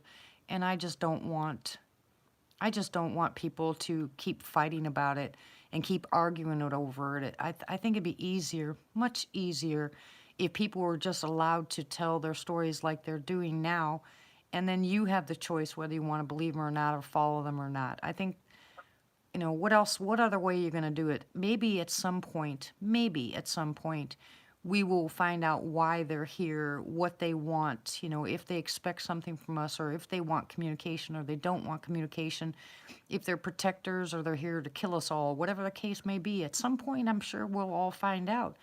But in the meantime, this subject is just something that everybody wants to know more, and right now we're not getting more information. We're just pushing the same information around. But what's good about that is one person's interpretation might make more sense to the person that had that something similar before that or after that. And that's what helps. That's what helps. Hey, Right. hold on a second, Martha. Hey, Pammy, you could be one of the people that call in and tell your story if you want to, because I'm having people call in, just have conversations like we're doing right now. And you're welcome to call in sometime and just get it off your chest and talk, like we told Ramona and everybody else to do. Sorry, I'm not picking on you, Ramona, but you guys that have had experiences that you don't want to go on a regular, some of these big channels. You want to be comfortable. Well, nobody here is ever going to call you names. Oh, yeah, did you guys see Bama's last video? That was really good. Anyway, Yes, I did. I that saw was that. that was really weird. But you're welcome to call me, Pammy, and get on here and talk to people and, get some of that stuff off your chest. But I don't know. Like I said, there's so much going on, absolutely going on, that I'm confused. The lights that my grandkids have seen out this front door that I haven't seen. They're looking at it like that orb stuff that night, or that blue light that night here. I couldn't see it sitting here. How is it you guys could see it? I could see it plainly. I couldn't see it. Bob kept saying it's right there, and I'm like, you people are crazy. Right. And here I am sitting at the window. So that's my point. You guys all saw it. I didn't see nothing, and I'm sitting here. That just, Don't know what it was, but it was there. yeah, it was there. But I loved the conversations. I mean, I absolutely, like Matt says, I don't shut up, but I love the conversations. I want people to be able to sit and just have it, just talk. Right. Just whatever. I don't care, if you believe in DM or black-eyed kids or whatever the case may be. I really don't care. Just get it off your chest and talk about it and get to know each other and feel comfortable. We might learn a whole bunch more if we're actually able to open up, and because you know what, typing it on this live chat is crazy. One word can change the whole sentence and we could take it wrong. Right. But talking is completely different, where they can hear Right. your voice, Exactly. so That's why a lot of people get upset when somebody says something, because when you read the word, you don't hear the emotion behind it, or see the reactions and stuff, and they can take it exactly wrong of how it was meant. exactly. And What are you reading? I talk to you a lot and about things that I see, and ask your explanation of things. And I know there's one channel, I don't agree with everything they do on that channel, but I still watch it because I want to see if there's anything out there. Yeah, right. And you're right, Tony. That's what I'm talking about. That's exactly. I'm so happy to hear that, Ramona. I am so happy. Ramona said she'll finally call in. Oh, good. Yay! The more people, the better. I think it'll be really good before I take off for a while. But this makes me very happy, guys. Absolutely makes me happy. And hey, Chuck. And I'm glad that you've called in, Martha.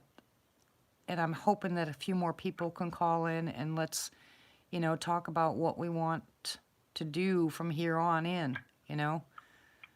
I don't, Well, I'm glad I got the ice broken now. Yep. I was telling everybody today, I hope people don't leave because I don't have much to offer. I've not had a face-to-face encounter or anything like that. All I've got's what I saw at Falc and what I've seen on videos and listened to people talk about. So Yeah, but you're not it was on here. fun. You're not on here telling us what we have to do. You're just having a conversation. It doesn't matter whether you've actually Right. seen anything I or mean, not. and I saw one guy post on a live video chat that he was an expert. And I thought, nope, ain't going there because there are no experts, you know? You may know what you know about the things you see, but you can't tell somebody else to do the same things you do. Yeah, I think the only thing that turns people off as far as that's concerned is they get adamant because they want people to listen to them because they believe that their way is the right way, but they haven't been taken out of their shoes and put in somebody else's. You know, Right. you take that person that says he's an expert and he comes to my property and goes face to face with Boo, I think he'll get an education. You know, I Well, mean, this guy was saying, you know, I've done this for so many years, and you're not doing it right, you know, and all this. Well, he may be doing it right in his area with the ones he sees. right. But that doesn't mean this person over here in a totally different area can do the same thing. Exactly. And that doesn't mean because I have a friend that a lot of people don't like that's up north and people give him grief all the time about his videos and the way he does things and they don't like him. But let me tell you something, that guy is out in the woods 90% of his life. And he's getting Yeah. some decent screenshots and he's getting some vocalizations and he's getting some interactions that a lot of people will never experience.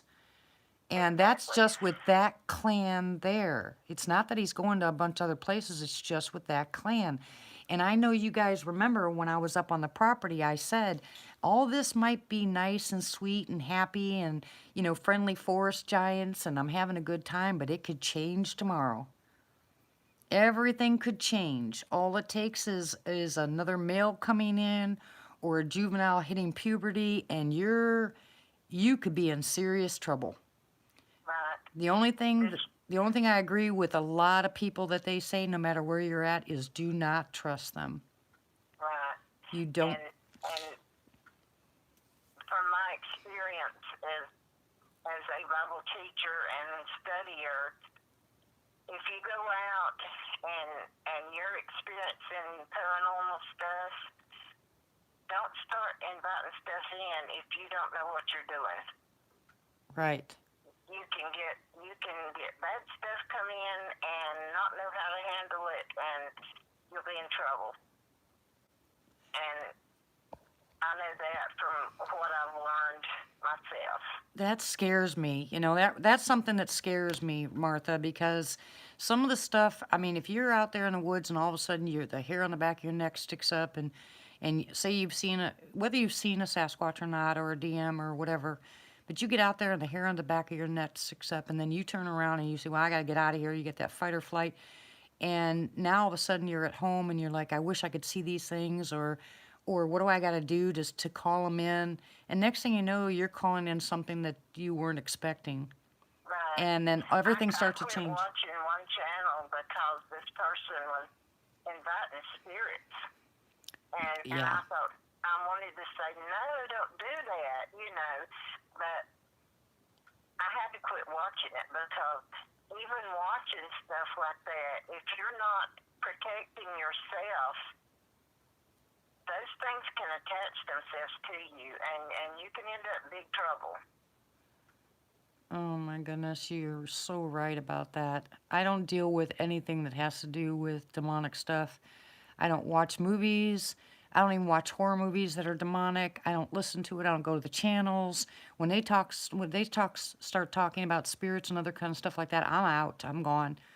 You know, I mean, I used to watch the Paranormal Portal in the beginning when they had all the Sasquatch stuff on it, but from that point on, I stopped watching it because I can't listen to that stuff. You know, and I've never been drawn to even go to that channel because of the name of it. I don't know. I just knew not to go there. And I mean, some people enjoy it. They enjoy hearing stuff like that. But yeah, well, I considered, you know, the whole. If you think about it, you know, a lot of people put paranormal with Sasquatch. So in the beginning, I didn't think much of it because they were talking about the normal stuff. They weren't talking about spirit stuff. They were more talking about the possibilities of it being alien or whatever. And I was attracted to that. You know, I wanted to know more. But then when they got into the spirit stuff, I was just totally uncomfortable. And I'm not saying anything bad about the channel. I'm saying this as personal thing. I just couldn't listen to it anymore, so I have not been back. And there's a lot of other channels out there too that they get into that. I just can't. This is enough for me, guys. My brain can only handle so much of this unknown stuff. Right. Jamie, If Amy's still in the chat, she is. She came can back. tell you we've been through this stuff, and she knows where I'm coming from. Yeah, me too, Matt. Makes me uneasy. And I just don't want to deal with it because I'm not versed enough in that kind of stuff. I mean, I grew up with some pretty horrific things. My mom and the family used to play with Ouija boards, and we had a lot. I told you guys about the fire and the whole night, and I want nothing to do with it. I totally walk away because I know that I am not smart enough, point blank, I'm not smart enough to open a door that I can't close. And I don't know anything about That it. one channel I was watching, when I quit watching it, I had to sit here and pray for God to remove anything that might have come through even the computer, you know, listening to it, anything that could attach itself. I had to pray over myself because of the feeling I got while I was in there. Yeah, I do the same thing here, and I know a lot of people that aren't Christian on this channel might not understand this or might not agree with this, but when I go to bed, I have to pray for that almost every night because I don't know, what can come through. I don't have any idea what all's out there. So I make sure that I pray, for everybody in the chat, for things specific that they need. But then I pray for protection from any evil entities that could possibly invoke themselves into our chats and stuff like that. And I know it might sound silly to some people, but that's just the way it is. I cannot handle that kind of stuff anymore. I basically run away from it, and it's not fear of the unknown that makes me run away. It's just I truly believe, what does light have to do with dark?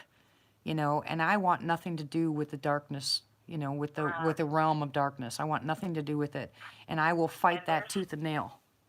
There's been times, even in your chat, that certain ones that I know on here, I'll stop and I'll send them a text and I'll say, "Did you feel that?" And I've sent you messages before when I would feel something in the chat or somebody say something, and I'd send you a message, and it's scary when you feel stuff like that. And I don't know, at times people might have noticed that I don't say anything in the chat for a long time, and it's not that I don't want to be sociable, but I'm feeling something, or somebody said something, and I'm sitting back and I'm listening because I have to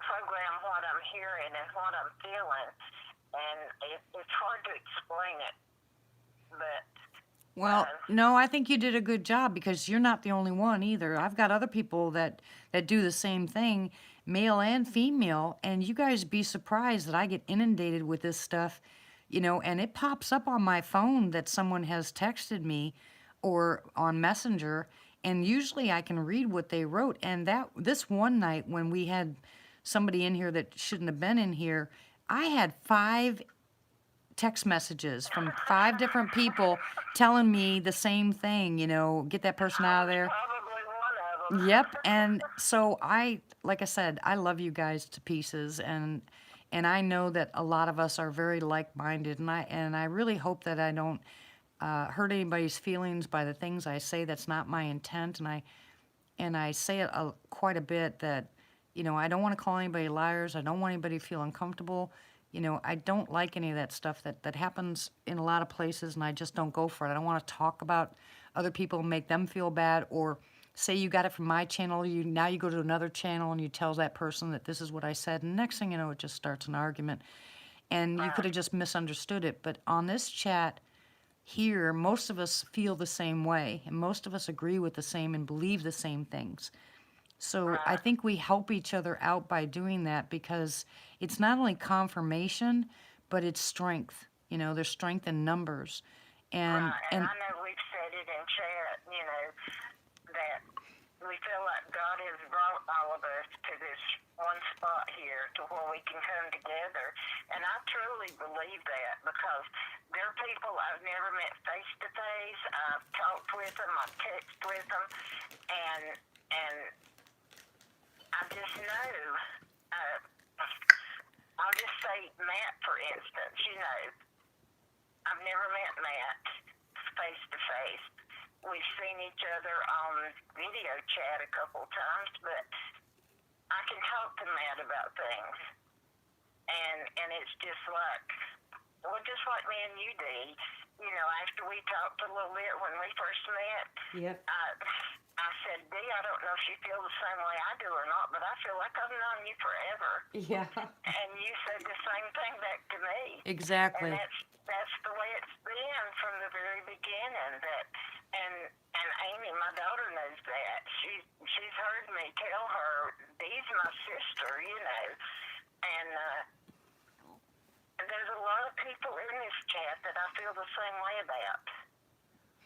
Yeah, and I'm the same way. For some reason, there's a connection there, and that connection, whether you look at it spiritually or however you want to look at it, maybe everybody here are some form of empaths. Maybe everybody here believes in the same spiritual, part of it. Maybe everybody here just all wants to get together because they're lonely or bored or depressed or something. It doesn't really matter because I believe God's in control.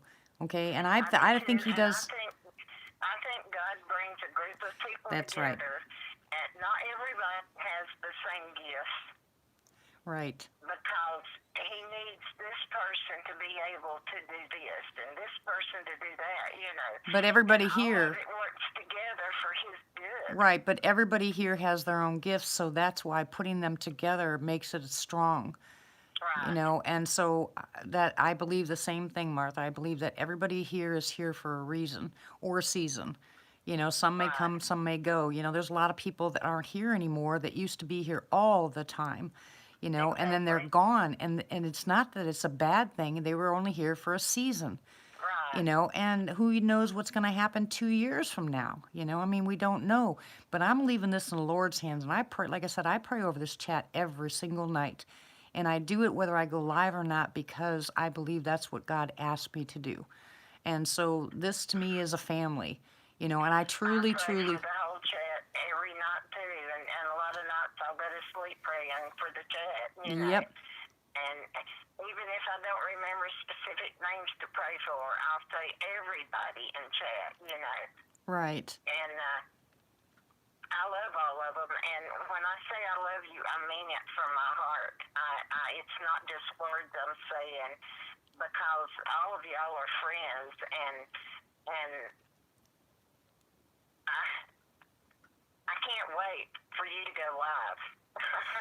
I Aw, sit here and I'll just wait, and I'll text you, are you going live tonight, because it means so much to me to be able to be in here and talk with everybody and listen and see what they have to say.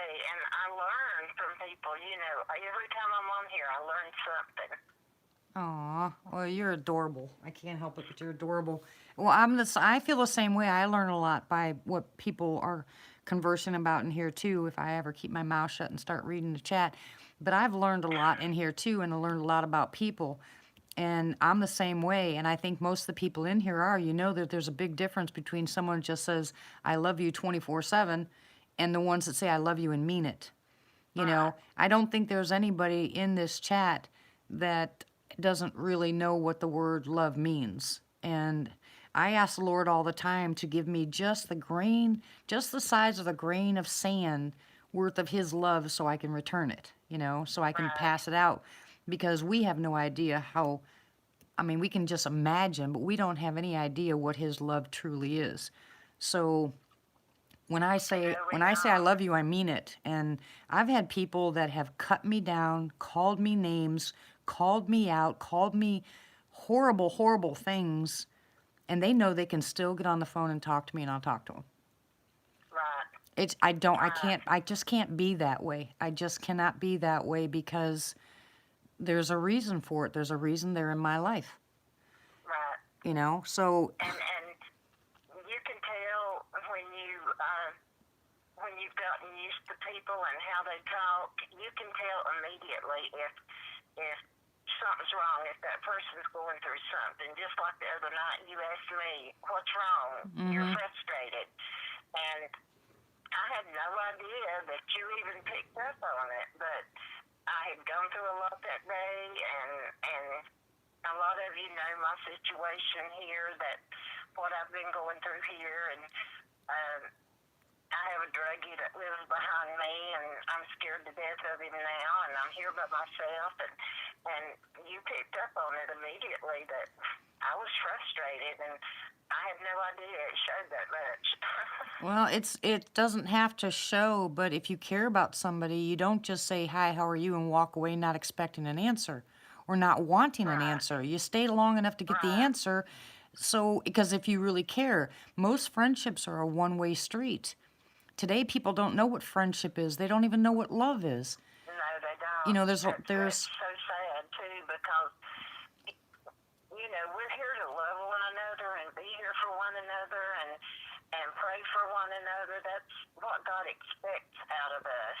And if we can't be that, then we're not living up to what God put us here for.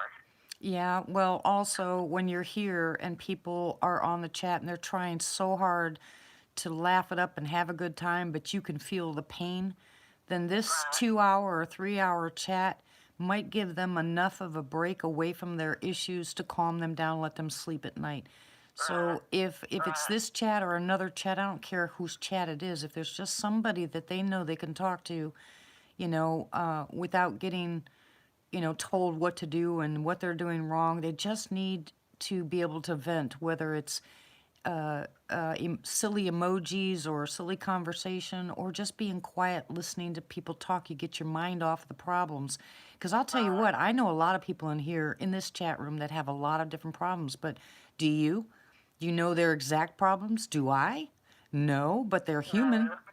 They're human. They have all their problems just like the rest of us. Right, And right, I absolutely love, I totally believe that God opened this chat this way, because my intent, for anybody that knows, the only reason I started going live was to give Rick from Woodbooger Farm a break. He was going live all the time. He was tired. He had a lot of things coming up and going on, and I felt bad because he felt. Good night, Pappy. Love you. God bless you. Hey, good night, Blackbird. Pappy. And I know that he wanted to keep the chat going, so I figured I'd just jump on, and kind of, give him a break, and then look what happened. I mean, Right, it spiraled from there, and now you see two solid pages of black screen with a little light on it, and here we are sitting around talking to each other. right. You know? There's people come in the chat and say, "What are we looking at?" And Yeah. we sit here and look at this window with one big light, and it's a bunch of little lights over there, and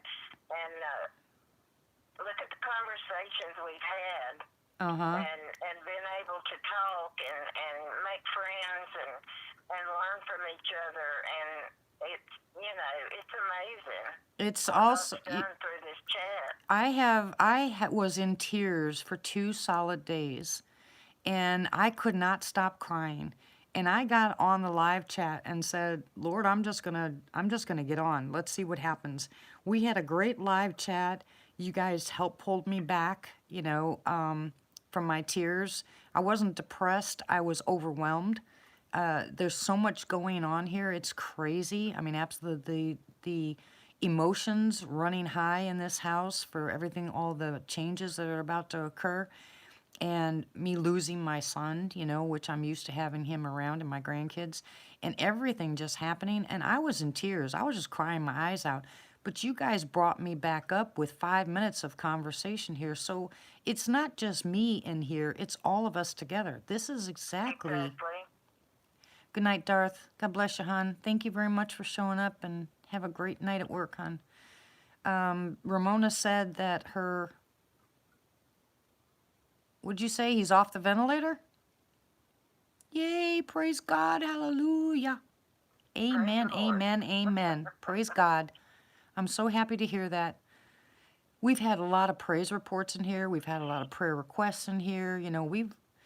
This is a Right. good group. This is a really good group, and I'm very proud of everybody. And I'm very happy that I got to meet everybody and that we spend time together.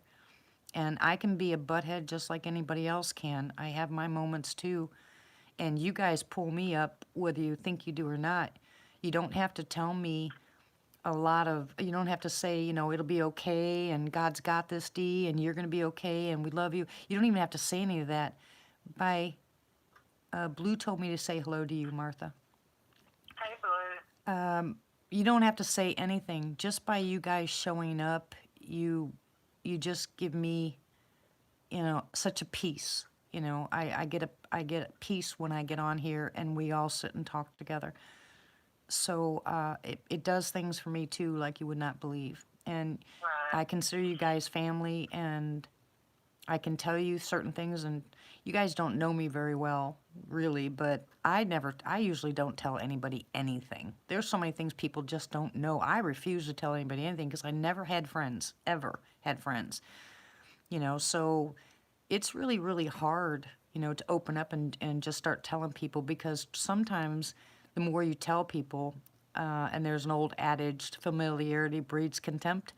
You actually have Right. now something you can throw against people, and you never know who that person's going to be. You never know if Right. it's someone you've been talking to a year that turns their back on you and then divulges all your information. So I've been quiet all my life, and the only person I ever talked to was the Lord about all my problems. But now, with you guys, like me opening up and telling Jamie about the problems that we were having here, you guys would have never known. I never would have told a soul. I never would have said anything to anybody about us losing this. I just would have gone through it like I normally do. Right. But it's on both ends, guys, trust me. Hey, baby cakes, how are you?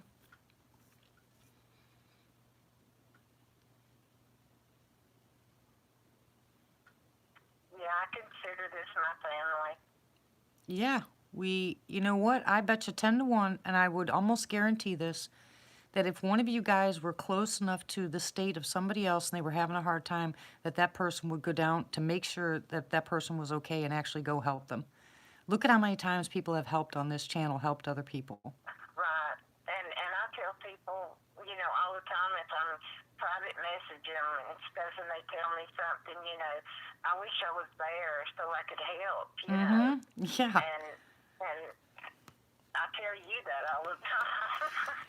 But everybody lives so far apart, it's hard to go and help somebody. And I know when Chucky Lucky was still here, and he only lived maybe 30 miles from me, and I wanted to go there so bad to help him when he was going through that hard time and everything. And at the time, I was afraid to go by myself, and I couldn't get anybody to go with me, and I never did get to go see him and help him any. But Yeah, but somebody I else talked with somebody him. else did. Yeah, See? I talked with him on the phone and helped what I could that way. But Well, now look at him. yeah, I know. Everything worked out. Yep, it's how God intended it, and Right. in your prayers. Look at how faithful everybody is in their prayers. Yeah. Yeah, I understand that, You Sheree. know, how God can bring a group of people together like this. It still amazes me, the people that I've never met that I can talk to and share things with, and know that it's not going any further. You know, if you don't want it to be known, it won't be known. Oh yeah, I'll take stuff to my grave that I'll never repeat, that people have told me from years ago. Because Right, once it goes in, it goes away. There's no way I'd ever repeat it. right. Absolutely no way I'd ever repeat it. That's the whole intent, Mike, that I'm talking about. That's why I said I want to get people on here just to have conversations, because this way we get to know each other a little bit better. And for those of you that can't go meet and greets like at Falk or some other place, this is a great place. You can hear her now. You can hear Martha. You can hear her voice. You know, actually hear the inflection in her voice and certain things she's passionate about. And it doesn't have to be about Sasquatch. It can be about anything. And the only thing we won't talk about is religion or politics. We're not going into those kind of realms. But heck, there's a lot of things that we can discuss here. That's you're not going to do unless we all get together and decide to Skype together, you know. But this is a good way. This is a good way for people to learn about each other, because we've been doing this for a while now. Everybody, and I don't know how many of you, quiet Matt, I don't know how many of you have talked to other people on the phone. You know their voices, but there's a lot of you that don't. So this way, What's Matt doing? oh, Matt said talk about knitting. You don't want me to talk about knitting. Everybody'd leave. I knit all the time. I knit a whole bunch of hats. I've knitted. My fourth grade teacher taught me how to knit. Here you go, Matt. We're talking about knitting. That's just too funny. I don't know. Like I said, the topics can change here so fast, it's crazy. Well, Lane, you can always call in, hon. You know, I'll teach you how to knit when next time we're together, Ramona. It's a piece of cake. I'll bring my knitting stuff. I don't know how to Knitting, quilt. crocheting. Next time we get together, we can talk about it. I brought it all to Falk with me. I had my knitting and my crochet stuff there. But I didn't get time to do any of it. I brought it, though. I'm so interested in Martha, I hit mute. Who said that? Matt, who do you think said Matt. that? No. You already know who said that. That's just the way he is. Oh my gosh, Matt, you're so bad. Yeah, I've been praying a lot for Chev lately. I've been praying a lot for Vanessa lately. I've been praying a lot for Bob. I don't want to do the StreamYard stuff yet. I might. I probably did, Tony, but it just sounded right. Anyway. Hey, Deb, how are you? You have a rescue dog? Oh, sweet. Yeah, I've done that too. Oh, I can't draw stick people, Gator. That's too crazy. All right, so we have Shane coming up on Wednesday. So who wants to come up on after Shane? It's going to be Saturday. Oh, no, I mean, it's going to be Friday. Come on, Ramona. Yeah, somebody call in on, go ahead and tell me you want to call in on Friday. We have Martha tonight. We have Shane on Wednesday. Now we need somebody for Friday.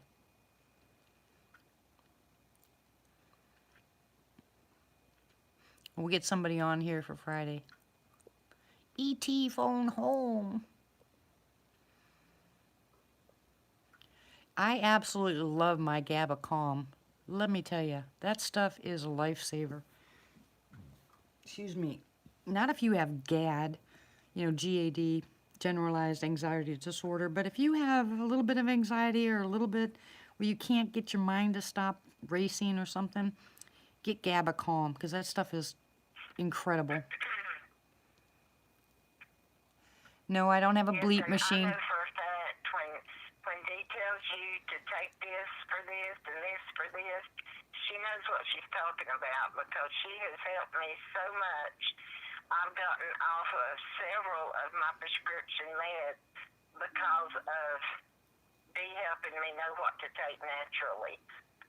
Yeah, that's only, I can't use Calm Forte because I'm allergic to mag citrate. But that's good also. Some people can take the magnesium, but I can't. Kava Kava you're talking about? Kava kava is pretty strong, and you got to be careful what medicines you're taking with it because that can cause serotonin syndrome. So you got to be real careful about that stuff. But also, remember what I said, guys, if you're going to buy any kind of nutrients, any kind of supplements, make sure that you check first to see if they have a recall on them. They're recalling a lot of different supplements now. Omega-3 fish oils and colloidal silver and cordyceps and a bunch of stuff that they've recalled. So make sure that you check prior to you buying it. Make sure that you check to make sure it's not on that list. And thank you for saying that. I appreciate that, Martha. I only tell people the stuff that I know works for me. Christy, I need drawing. I want to make my t-shirts and my hoodies, but I can't do it. I do not know how to draw. Like I said, I can't draw stick people. And I've asked everybody here because, trust me, my kids are artists. I want a background of a forest with a moon shining with a sassy walking over and underneath it saying Lady in the Woods. You know, I'm going to have that little picture down there of a tent with a fire glow with me sitting in it. Every single one of my family members, and I'm just shocked at this, and I'm telling you the gospel truth, they are artists, true artists, and I can't draw stick people. So where'd they get that from? And how come I didn't have it? I'm serious, I can't draw anything. I used to paint, but I haven't painted in years. Oh, well, I guess the only painting I ever did was that paint by number stuff. I can't do any of that. I can do pottery. Serotonin syndrome? Well, your brain makes serotonin, and a lot of your antidepressants and stuff like that have serotonin in them. They're called SSRIs. And then you turn around and take something natural, and you can actually cause yourself to have serotonin syndrome, which the side effects to serotonin syndrome are very, very scary. You get the shakes, you get high anxiety, you can have stomach aches, you can pass out. There's a lot of things. So you have to be really careful. That's why I always tell people to contact me first and let me walk you through it. You know, I'll find out what medications you're on, and I'll help you as best I can to not take the wrong stuff. Yeah, serotonin syndrome's pretty bad, isn't it, Ramona? And trust me, you can get it really easy by the pharmaceuticals. Because they'll give you 2 or 3 things that are serotonin, they won't even tell you, and next thing you know, you got issues.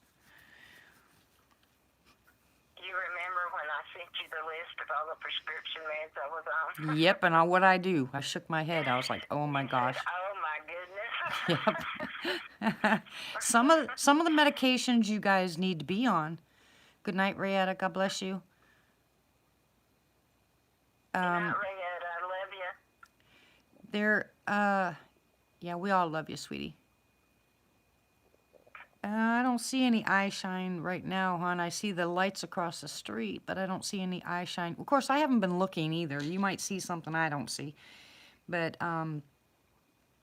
yeah, I hope that you would get in touch with me, and you have to be very honest with me when you contact me and tell me what medication you're on, what you're actually taking, you know, and I'm going to ask you a bunch of questions because some of this stuff, some of the medicines that you're on, you cannot just get off of. You'll have more problems than you anticipated, and if you just go out and buy all the natural stuff and start taking it, you can put yourself in the hospital. So you just need to, if you're going to do it that way, I'm just going to ask, because I'm not a doctor, you know, I don't have a degree in any of this stuff. I've just been doing it over 30 years, and tried and tested stuff is all I give you guys. That's all I do is the tried and tested and proven stuff. I won't give you any information on stuff I do not know about.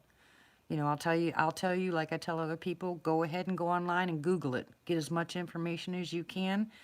You know, and then you and I'll discuss it, and I'll see, you know, if it's something that's a possibility, and then you'll be the guinea pig. But just like, you know, pharmaceuticals, if you're a guinea pig, there's a good chance you can get hurt. You know, you can take the wrong medication. There are some herbals out there you can take once and end up in anaphylactic shock. You know, I mean, it's the same thing. So you have to be really, really careful.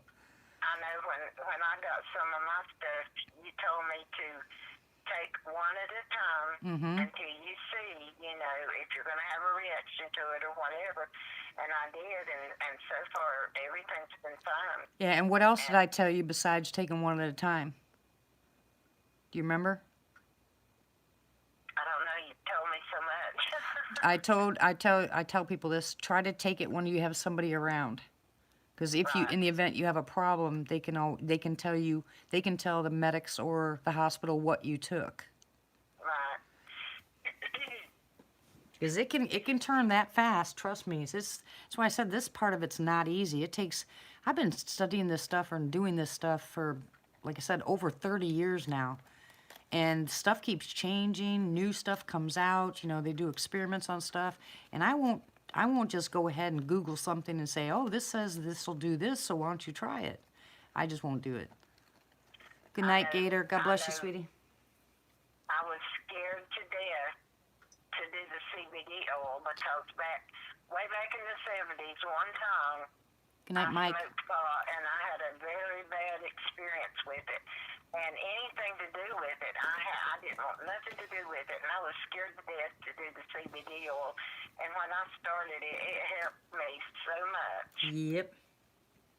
Because CBD oil is not the same thing as smoking pot. And a lot of people don't realize that, so they're thinking that they're getting THC. Good night, Mike. God bless you. Good night, everybody who's going to bed. God bless you. That- Not everybody.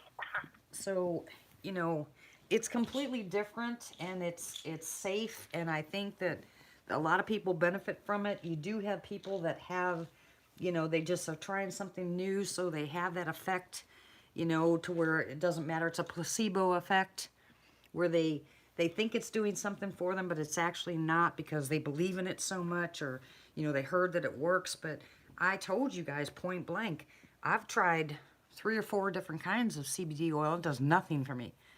Absolutely nothing. Good night, baby shared cakes. with my rheumatologist the last time I was there.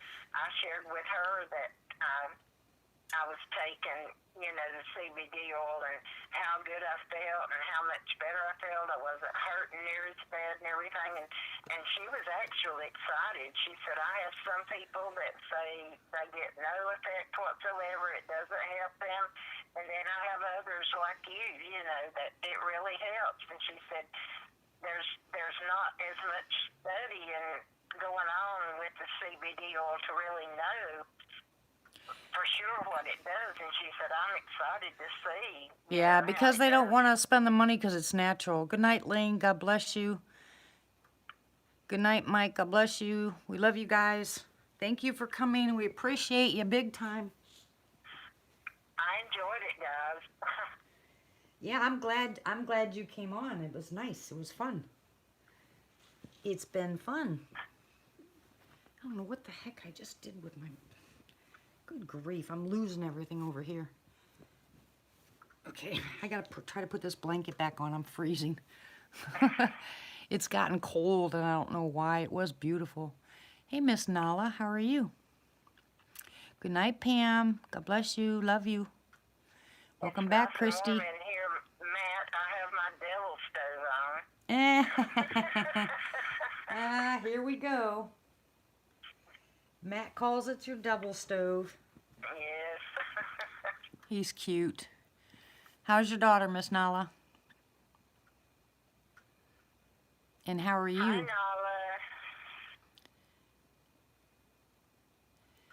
Yep, people are going to bed. It's almost 1:30. I can't believe I've talked this long. I told you you'd be fine, sweetie. I was worried I wouldn't have anything to say. Nah. Hey, Tina, how are you? We have Miss Martha on the phone. We're just jaw-jacking. You know that's my favorite word. Jaw-jacking. Good grief. I gotta move this stupid blanket. Oh, awesome, Nala. You're still in our prayers, sweetie. You guys are both still in our prayers. We're praying Yes, for every everybody. day. Yep. Yep. And what was it, night before last? I said, oh, and Father, I said, the people that are supposed to be here that refuse to be here because they're being stubborn, I said, kick them and make them come online. Well, and you know, I look at that too. The people that are faithful and come on, and there's those that are on for once or twice and they're gone, then I figure they're not supposed to be here to start with. Well, they might be for a while. Look, Chris fell asleep.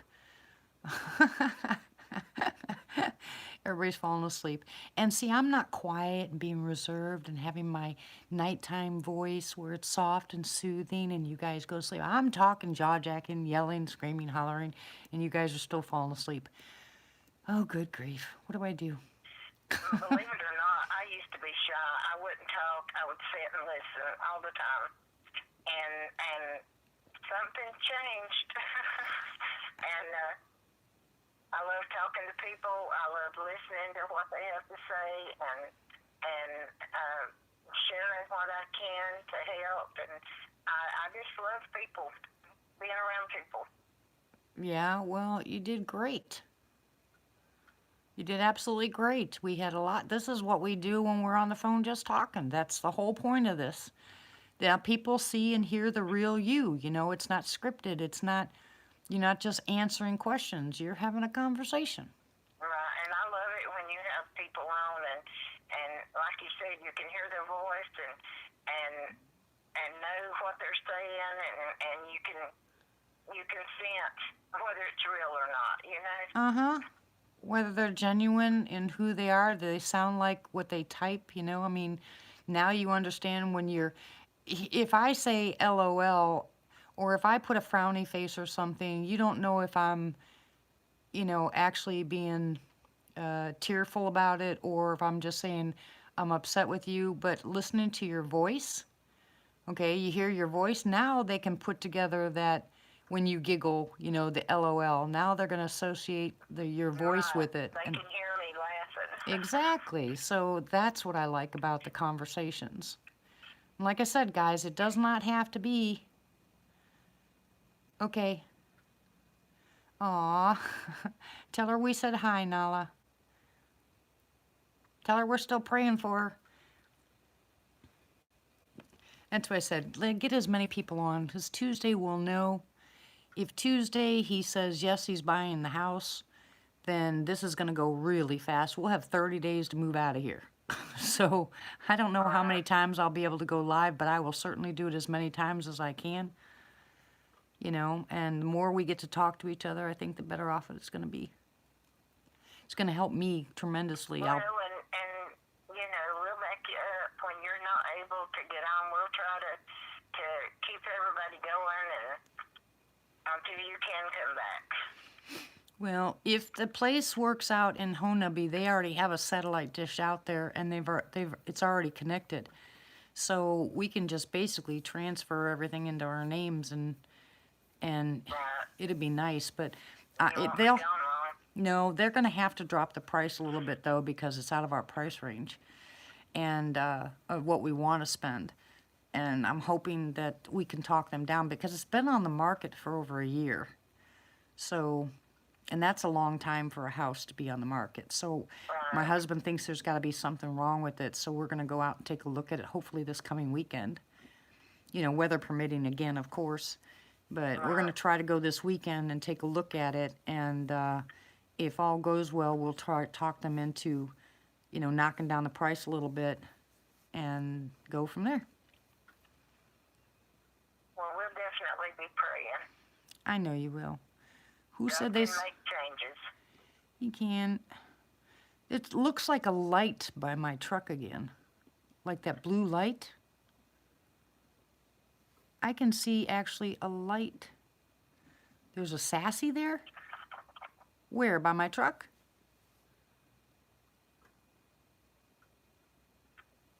Good night, Miss Christie. It was nice seeing you. God bless you, Good sweetie. night, Christy. Love you. Love ya.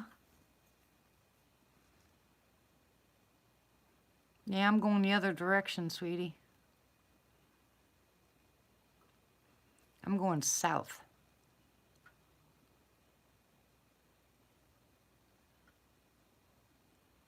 Yeah, that's what I was talking about earlier, guys. Behind my truck, remember I saw movement?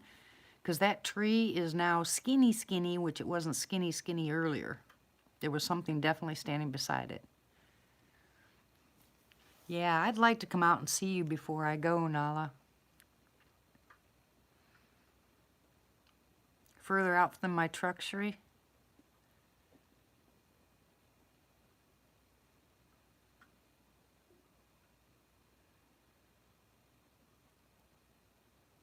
See, there's that. Come There's... on, babies.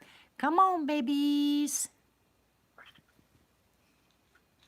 They're so much fun when they play.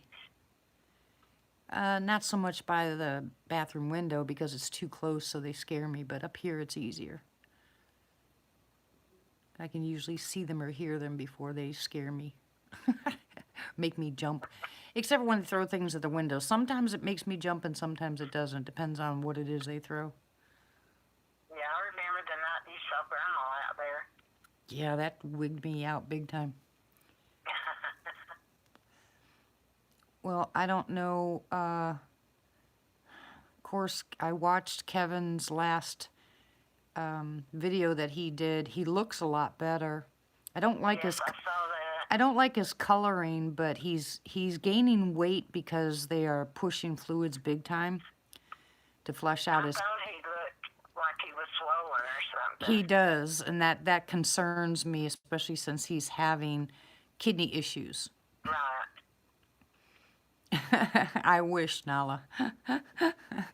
I'm hoping that they follow. No, he hasn't gotten out of the hospital yet. I was thinking he was supposed to be out, or he said he was supposed to be out by today or yesterday, but that didn't happen. So I don't know when they're going to release him, but he's coming straight here, and I'm really concerned about how swollen he is. Because if they're pumping him full of, the IV fluids and his kidneys aren't working, we're going to have another issue. So Right. he should be on fluid restriction with the right kind of stuff. If he's on fluid restriction with the right kind of not a diuretic, well, even if a diuretic at this point, but it'd have to be hydrochlorothiazide, HCTZ, otherwise it'll attack, if it's just Lasix, it'll attack his kidneys. So this is not going to be easy, and the timing, and oh my gosh, the timing, because he's going to be here for at least a week. He's going to be here right in the middle of all this chaos. Oh my goodness, this should be If fun. anybody can handle it, you can. Yeah, I'm not a rock though. Yeah, Tornado Town. Yeah, that's exactly what her place is, Tornado Town.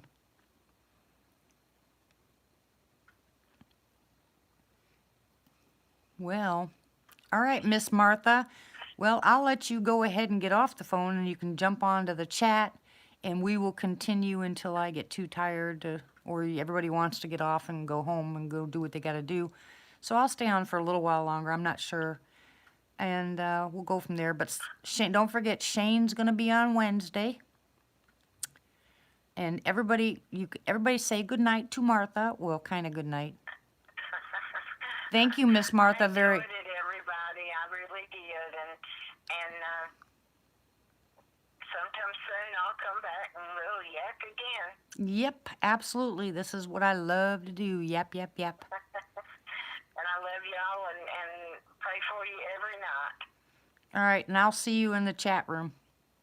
Okay. Thank you, Miss Martha. I love you. I love you. Bye-bye. Bye. All right, there you go, Miss Martha. See, that was good. I think that was really good. Perfect, absolutely perfect. That's what I was hoping for. You are crocheting or you have crocheting? Nope. Well, that's okay, Miss Nala. We're gonna be trying to do. I'm gonna be trying to do this. Yay, Miss Martha's in. She got her cactus. You guys are in trouble. Ha ha ha ha ha ha. Okay, Ramona. You gotta let me know early enough, cause hopefully by Wednesday. So I'll have somebody set up for Friday. if you can't. So if it's possible for you to let me know by Wednesday, I'd appreciate it. 'Cause there's a lot of people in here that that can have conversations about a lot of stuff. Ooh, ooh, ooh, ooh, ooh, ooh.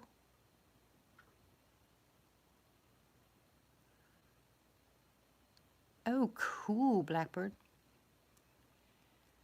All right, Ramona, just let me know, sweetie. We understand you perfectly, Matt. Knock it off. You're so bad. What happened to Bob? Did he leave? Popped on, popped off? Oh, that was such a good conversation, Martha. Thank you so much, sweetie. Yeah, Matt wants to learn to crochet. Well, I don't think I can do that over the phone. Okay, Martha, thank you. Oh my goodness, my GERD came back with a vengeance last night. Oh my goodness. I woke up out of sauna. Can you hear it now, that wheezing?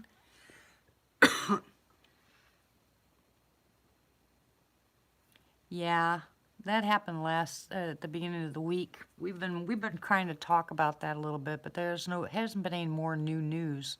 And I know they're going to shut it up just like they did the killings of the animals there. You know, they're just going to drop it from the news. Knit one, purl two.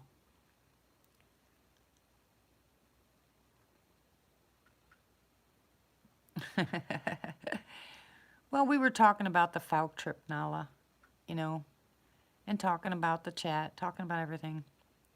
There were some animals that were killed. What are they? Were they emus? And cow? And something else? There was killings of animals that they couldn't understand what was killing them. And then there was that lady that was attacked on the street.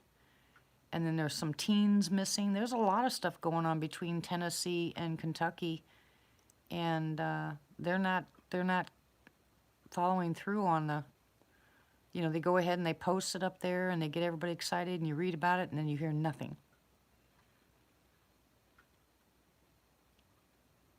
Yeah, in Kentucky. There's ones in Tennessee and ones in Kentucky.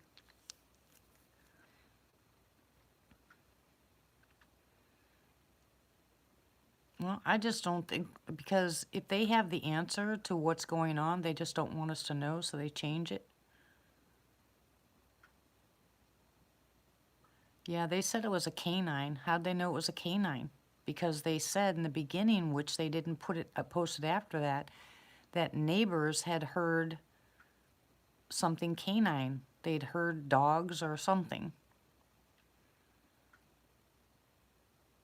Exactly, Martha. That's what I'm talking about. There's stuff that they're not, they'll say it once on the station and then they never say another word.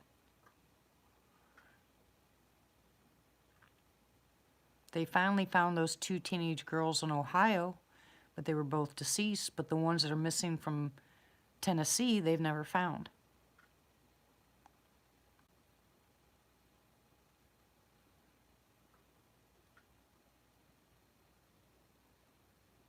And they said they were definitely not runaways because they didn't take anything. That's crazy, Martha. Yeah, same here too, Ramona. Did you look up in the state, Ramona, for the missing people in Oklahoma? You would not believe how many people are missing in Arkansas right now.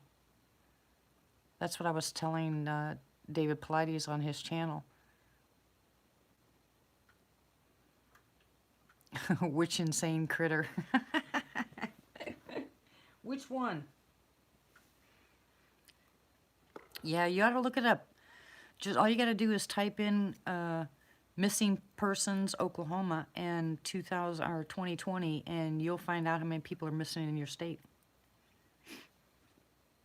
Yeah, you just Google it.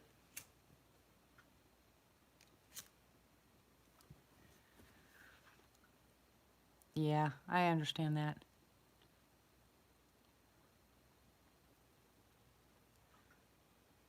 Cost with my, what does that mean? I don't know.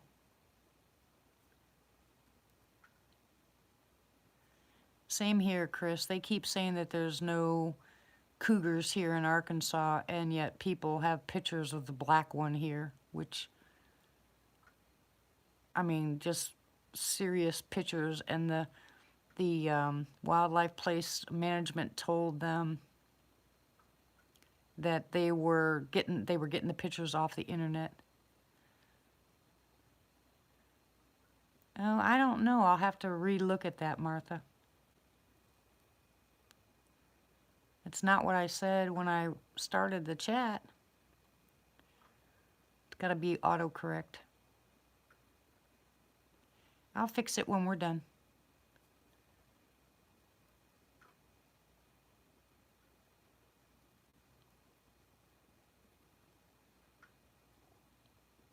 Thank you for telling me, though.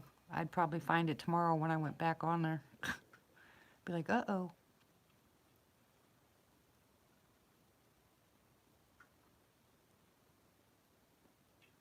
Look at how quiet it is outside. I want to know what shut off the power. Isn't that make you guys curious?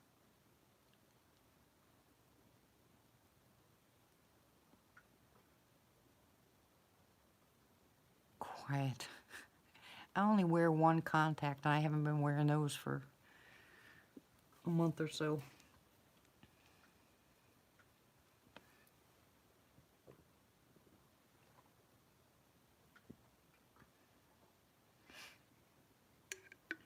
Well, my son went out.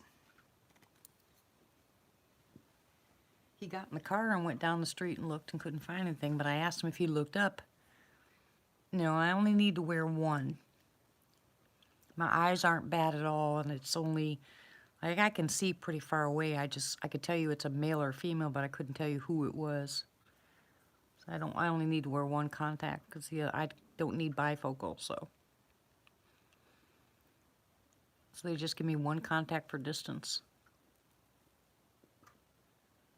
Oop, what was that? Anyways, I sent my son out to look, and he didn't look up into the... No, they're not naked. Quiet. Be quiet, Matt. He didn't look up in the telephone poles or anything. He was just looking to see if there was an accident somewhere or something like that. But I think it's weird it happened right after the screams.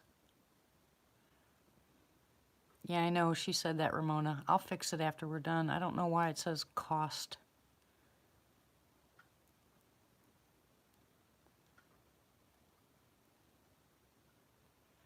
Exactly, Chris. You have to have the predators. That's why, because of the wasting disease, that's why they turn around. Uh-oh, Tony. Bad? That's why they turn around in Arkansas, Oklahoma, Texas, and Louisiana with wasting disease from the deer. They turned around and released elk and then wolves. No, not nakeds.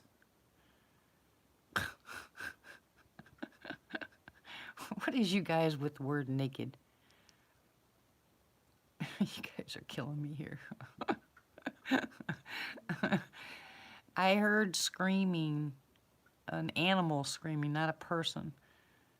And first I thought it was a regular cat, but it was too loud. And then it took off running down the street, and then right after I heard the last scream, really loud scream from it, I heard a pop, and then all the power went out.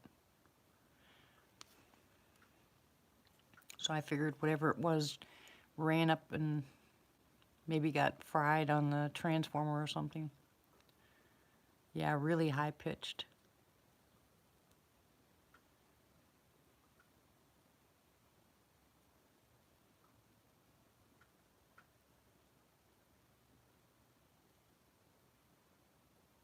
Not like a woman scream, not a cougar. but it sounded like a bobcat.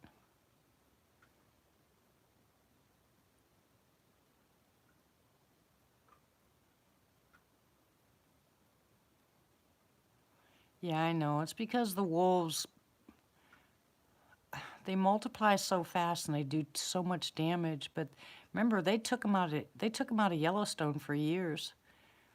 They annihilated the whole, population of wolves, and then they reintroduced them because they realize they mess up the ecosystem when they take the predator population out. But that's been going on for years. That's what I was thinking, or I was thinking maybe a coyote was chasing a bobcat or vice versa. Or something bigger chasing a bobcat. But I just thought it was really weird because it was screaming. And then all of a sudden it stopped and pop, my electricity all went out. I mean, the whole street went out. It was pitch black here.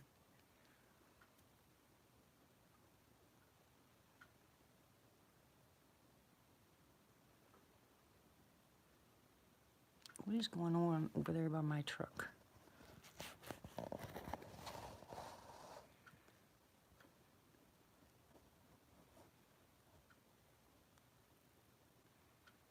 Yeah, I don't like it when kids get hurt either. Okay, where are you? I don't see his eye shine.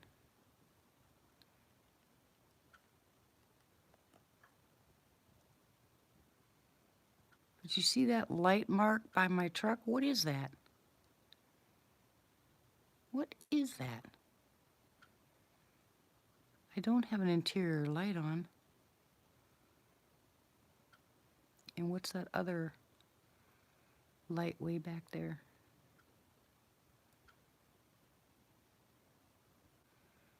I'm trying to move the camera, hoping I can get a better shot of it.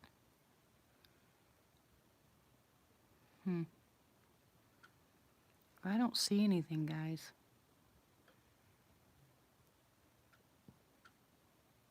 What's that thud? Did you guys hear that?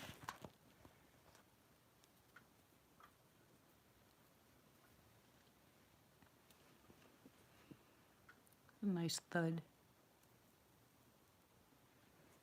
Sound like something hit the ground pretty hard.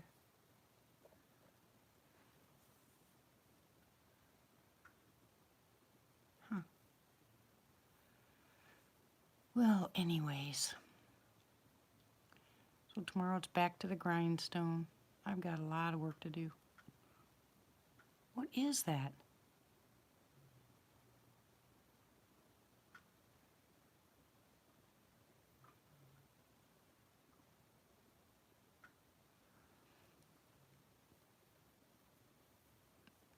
Oh, that's really a shame to hear about all the animals that died in those fires.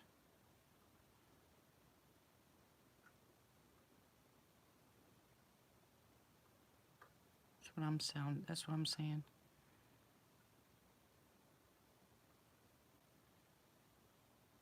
I don't know what that noise is. Not talking about the drip from the gutters.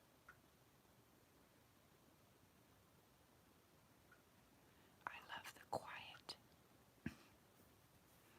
It's so peaceful out here.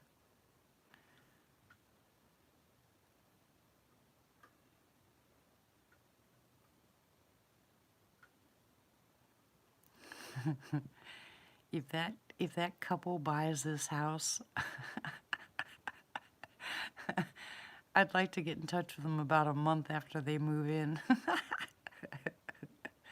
Oh, I'm so bad. Maybe I should start gifting them now. I won't do that. I'm only teasing. I wouldn't do that. Nope. I'm not.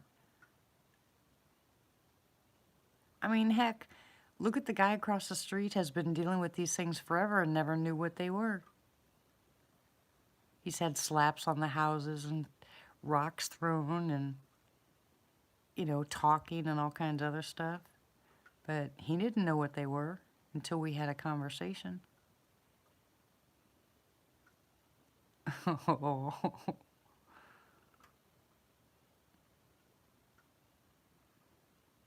Yeah. Yeah, they grew up way too fast. Kids grow up too fast.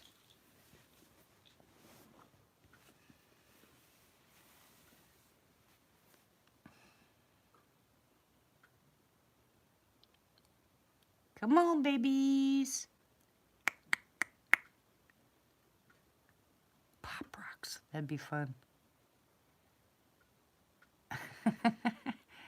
That would be really fun. Yeah, they always stay our babies. I think I might get a bag of corn here this week and start putting it out in the front yard and see if I can get the deer to come back. You know, I haven't seen one deer. And I always have deer in my front yard.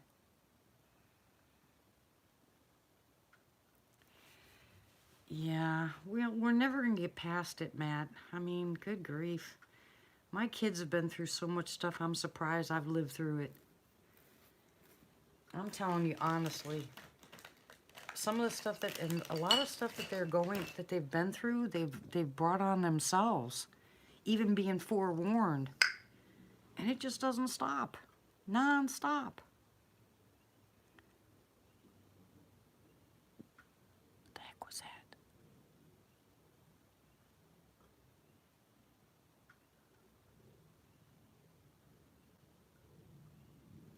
Yeah, I know. When they're sick, they always want mama, though. When they're not sick and doing what they want is when they don't want mama.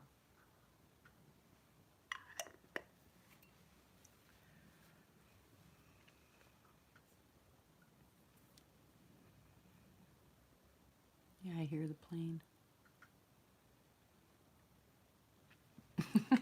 Matt, you are so bad.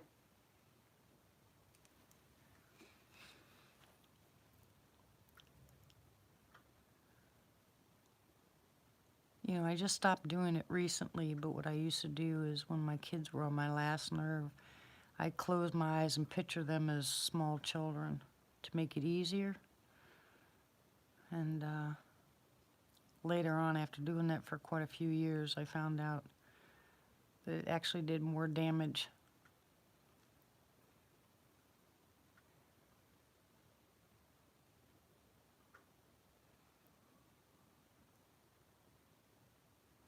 Are you not hearing that? Did you guys not hear that? What the heck was that?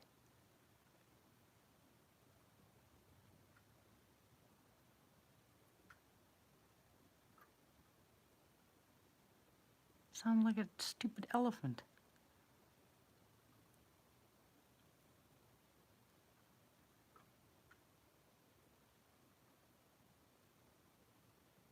It's downright freaky.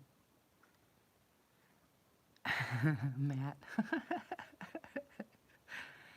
That's what my husband and I were saying. When we take off, we're not giving anybody our phone numbers. At least for a year.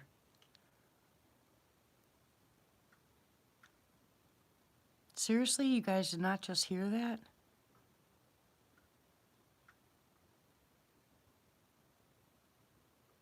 That was really a strange noise. I can't even describe it.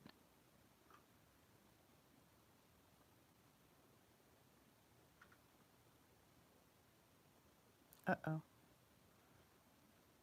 Well, you missed it, Martha.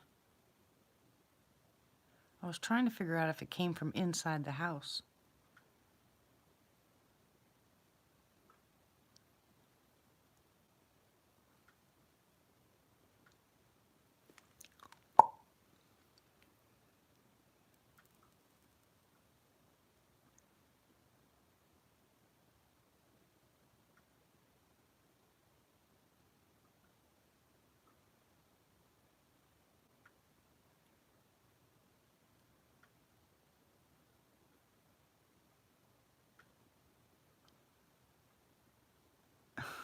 Uh-oh. Uh-oh. That does not sound like fun, Nala.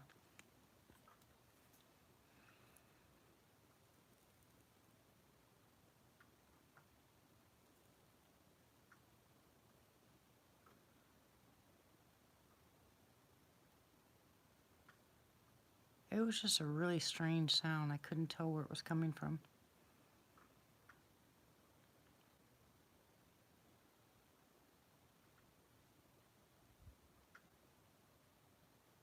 You know, my son's got his TV on. He's in the other room. It could have easily been something off the TV.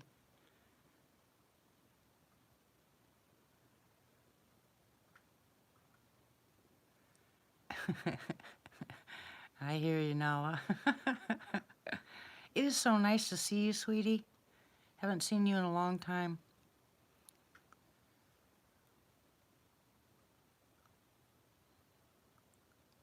You're lying, Matt?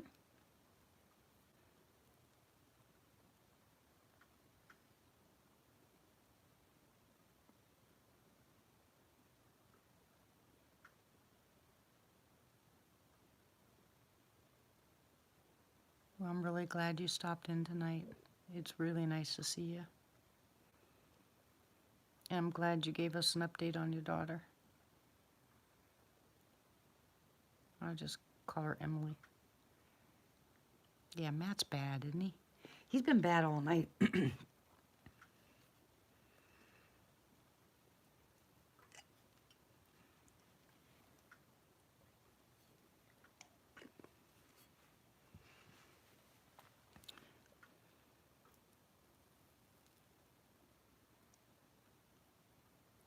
I'm thinking that noise was in the house, guys. He's full of something, Ramona. Don't know what it is, but he's full of something. Oh, I gotta get that story read on here too. Should I have no music in the background? Yes. Should I put any kind of sound in the background when I read that book, or just quiet? The story I wrote, I mean.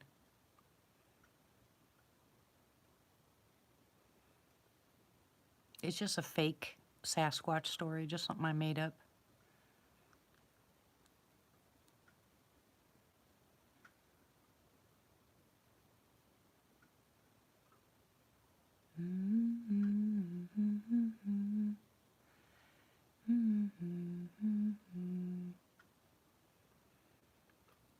No banjos. I don't do banjos. You're poop, Matt.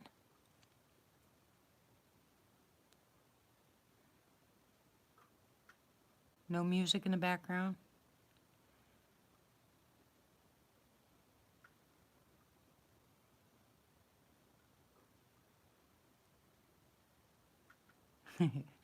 I know what you meant. Oh, I know that.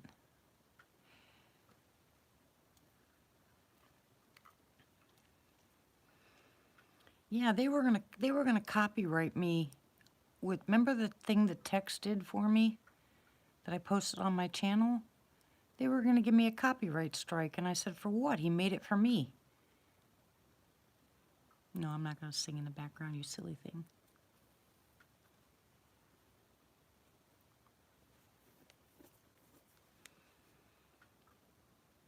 I started laughing. I was like, are you people crazy?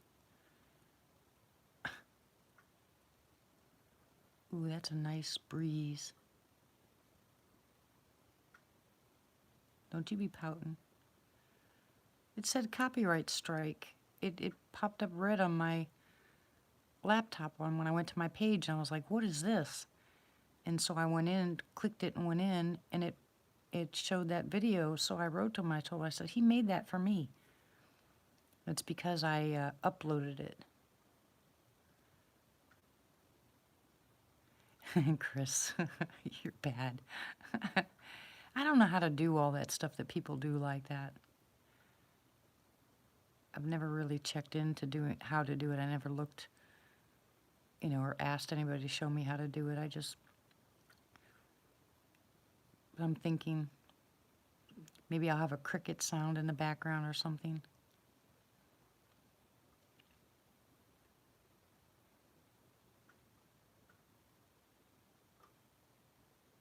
Of course you do.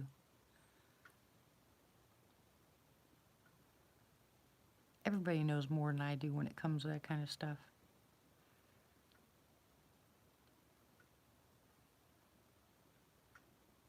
Okay, Matt.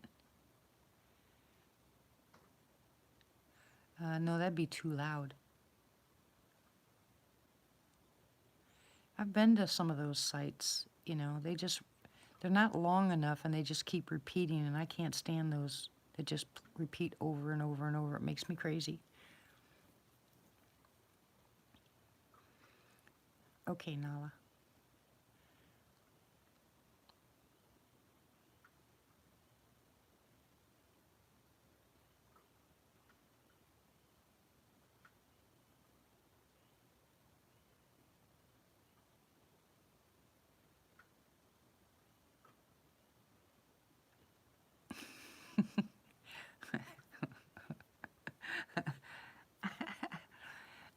That'd be fun, Matt.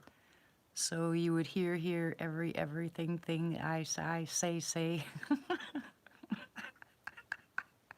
I think I might do that just to make you crazy. Crazy. Oh,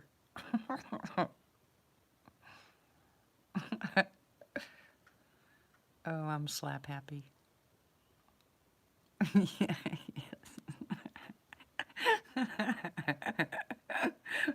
well, you asked for it.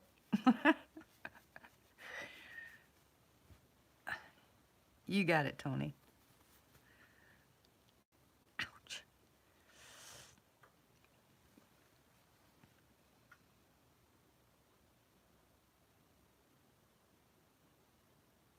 All right, you guys. I guess I'm gonna get off of here.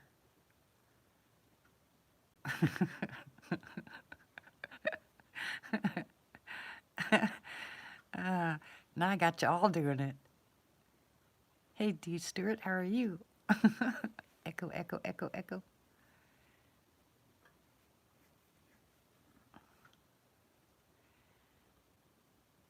It is Matt's fault. Get him, Ramona. Matt started it. It's his fault.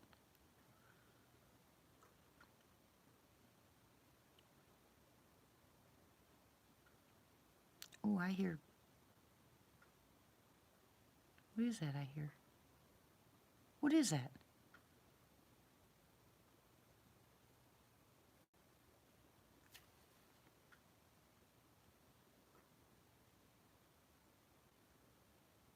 What is that? That's that noise again. You guys hear it now?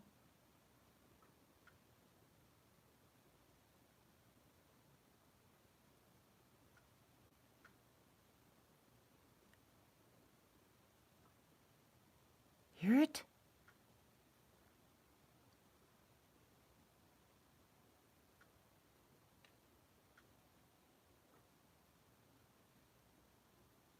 What is that?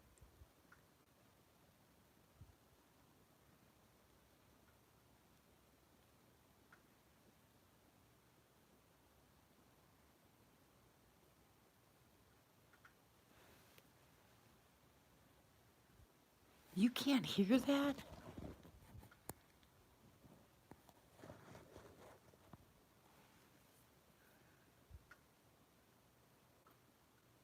Hey, Homer.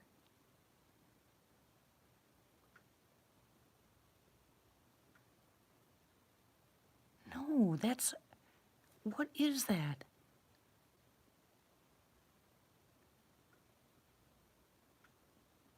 That's an animal out there in the woods.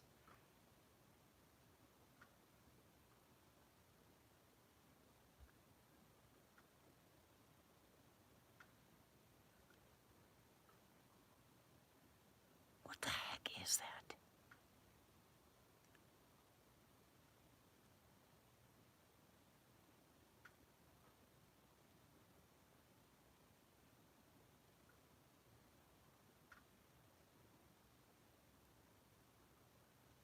I've never heard that sound before.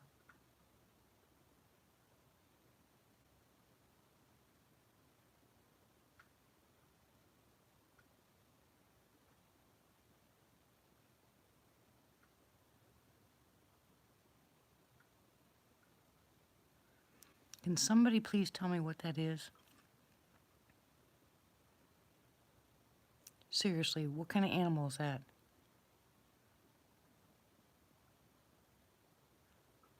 No, it's out there in the on the base. Wah, wah, wah, wah. What is that noise?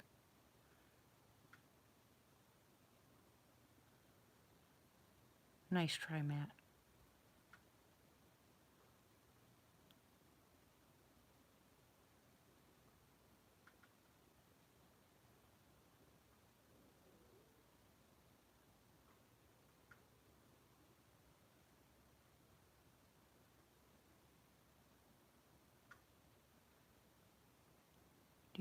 You don't have earphones on, Chris?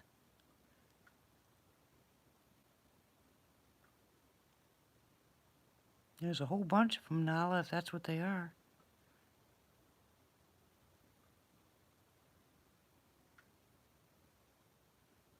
Now that sounds just freaky. And you notice the coyote started and shut right up.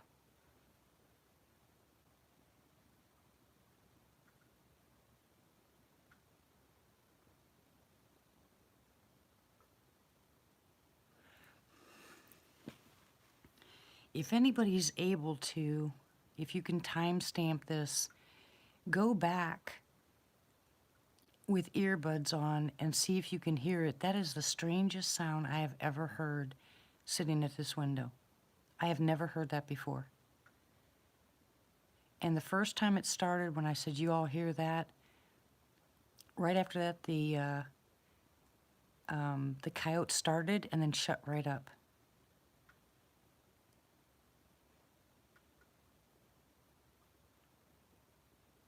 That's just downright freaky. Maybe it's some kind of bird. Because it kind of sounds like this. Wah, wah, wah, wah. I can still hear it. Go back, would you, Tony? A couple minutes and listen and see if you can figure out what they are.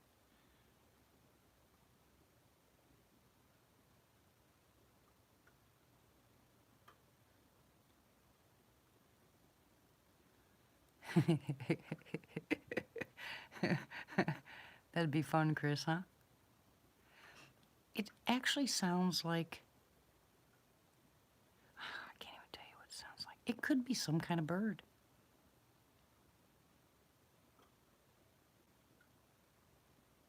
But if it is, I don't know what kind of bird it is.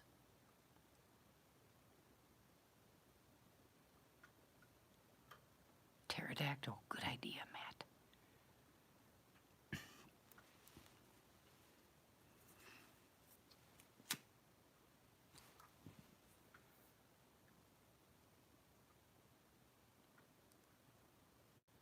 I've just never heard that before.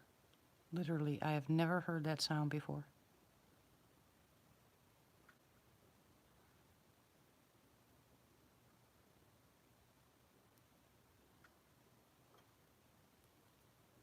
Excuse me, but it's very much distorted from here.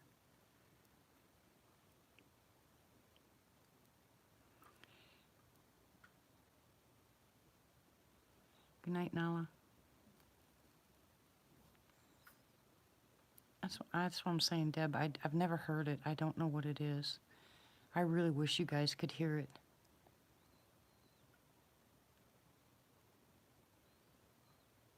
I don't know.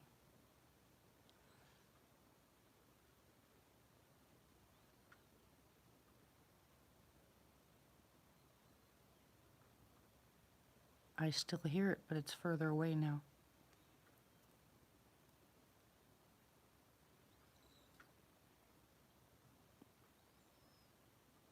Okay, sweetie. Love you too. Good night, Emily. God bless you, sweetie.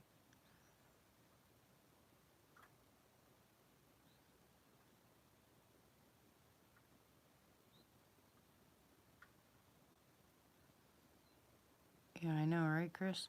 That's what I'm saying. There's, as many times I've been sitting here at night, I hear all kinds of weird sounds. Some of them, I learn what they are. I have to go online, I have to look it up. and see if birds make that noise or certain animals make that noise. And then a lot of times it's the bass and they're doing stuff, so it sounds mechanical or whatever. I have never heard that sound before. Never. In any woods I've ever been in.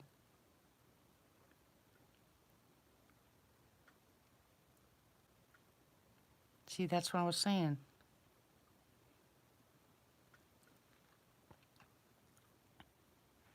Star Trek.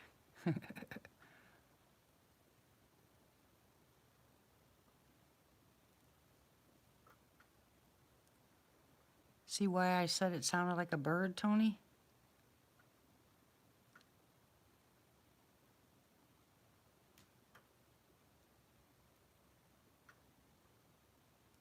Hey, you think maybe it could be... Morning, Patricia. You think maybe it could be wild turkeys and the yotes were going after them? We have wild turkey here.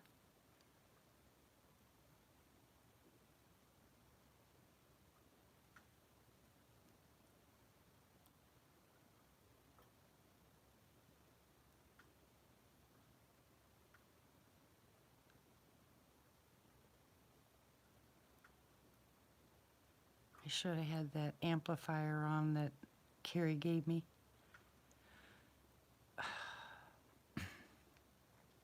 It's just too, I just can't do all of them here in the window with the screen on it.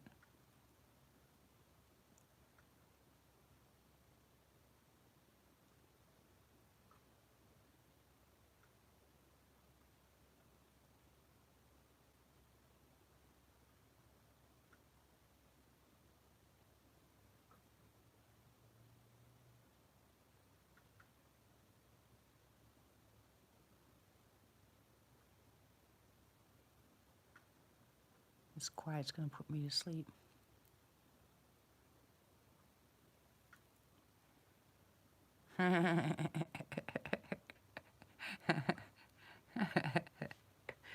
Yeah, Chewie's not from Star Trek.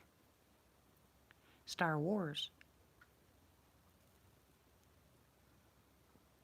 I only watched the first one. I never saw anything.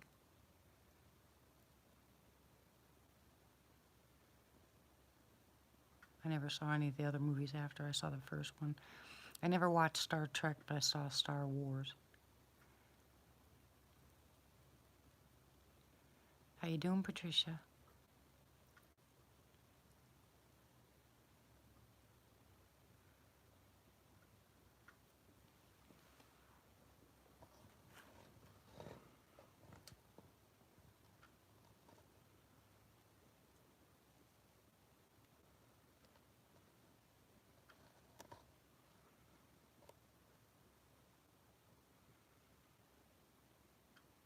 Just ducky, sweetie.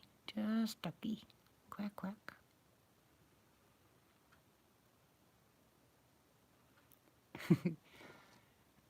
You're bad? Uh-oh. Oops.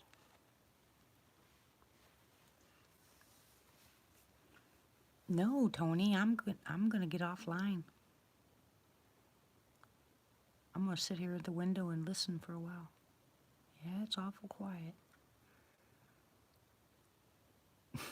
Chris, do you take funny pills tonight or what?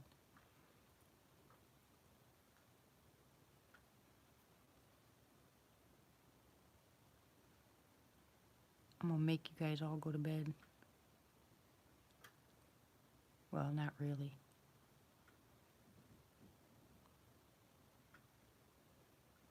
I just saw a flash of light.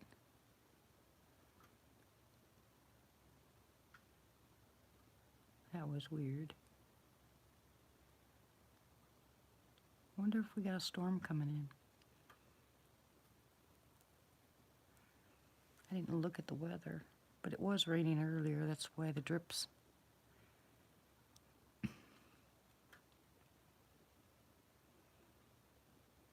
Oh, that's right, Chris. Are you drinking? Happy birthday to you. Happy birthday to you. Happy birthday, dear Chris. Happy birthday to you. Am I tired? Nope. Nope. Ramona, I just saw a flash of light.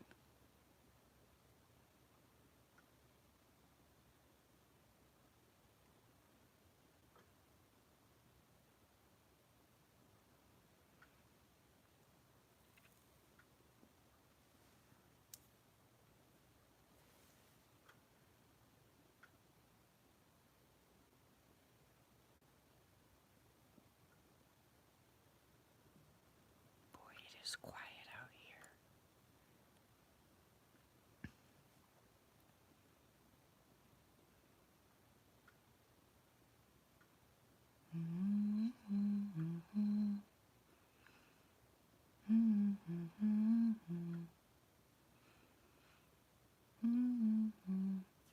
Oh, birthday cake. I'll take some.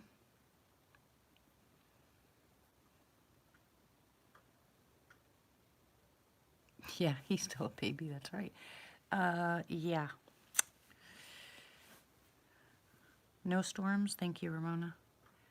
Well, then what was that flash?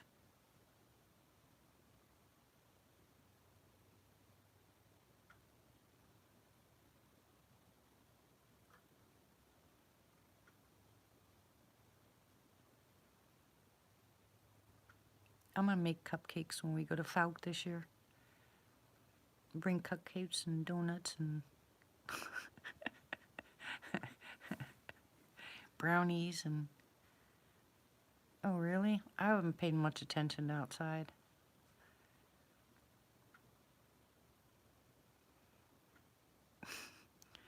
Nah. Everything changes when you turn 60.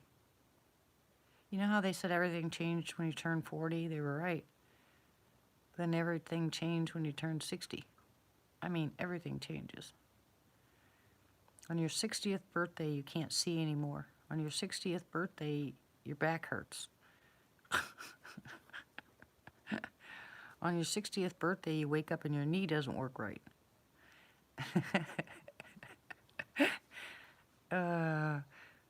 Yep, slap happy.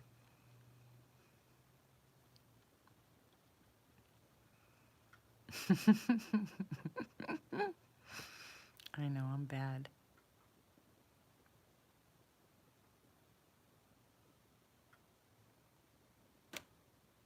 Hey now.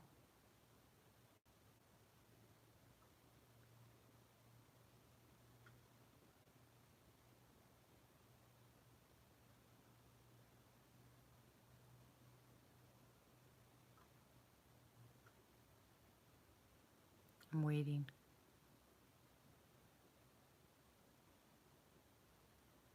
These guys just kill me.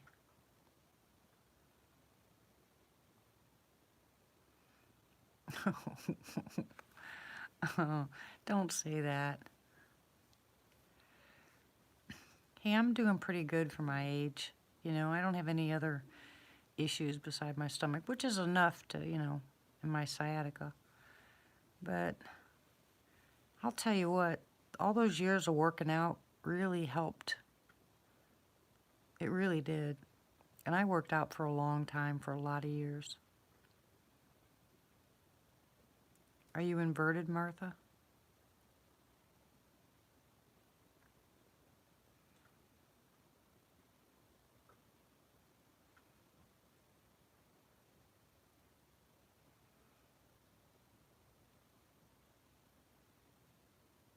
Hmm.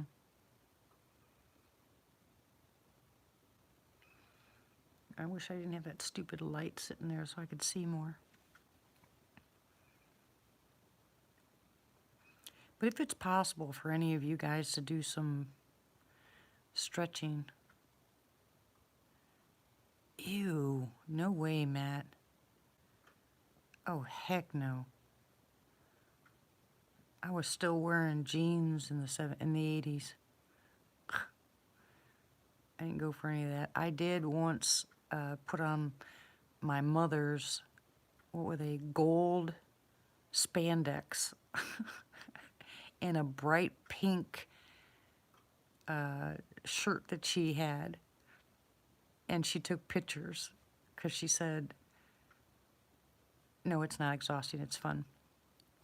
She said she wanted to see me in something besides my blue jeans. Guess what? No one's ever seen the picture since. They got destroyed immediately. I was like, oh, and no. You did, Ramona? Oh, I hated that era. I used to dance all the time. But I love some of the clothes that they used to wear back then when we danced. I don't know.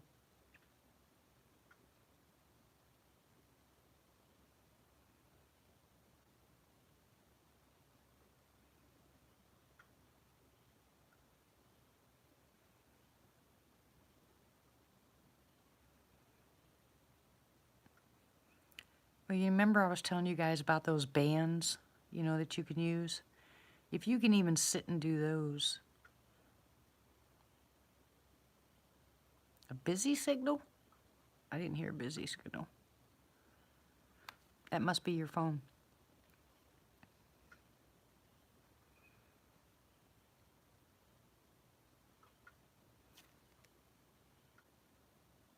There's a noise again.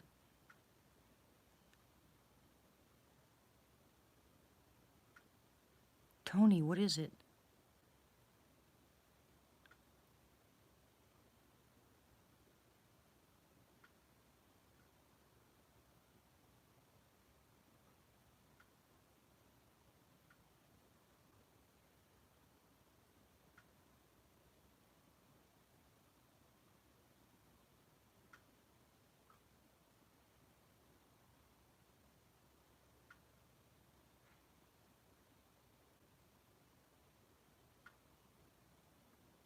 Not much, Patricia. What the heck is that noise?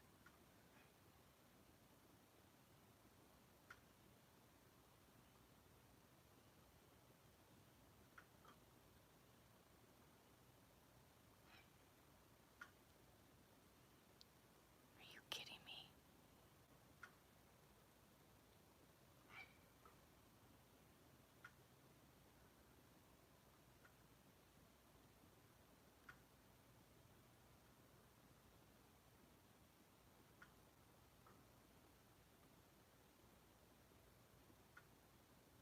A crane?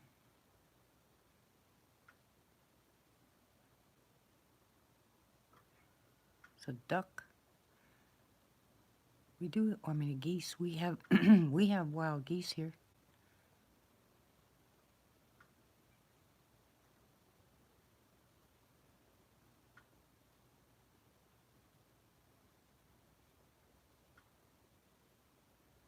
Sorry, but that noise is just freaking me out.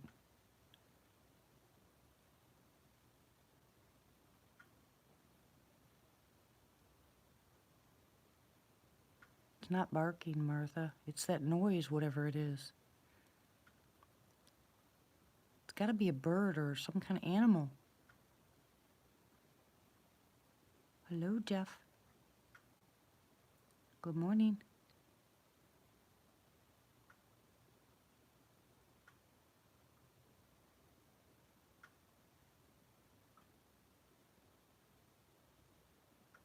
They're not dogs.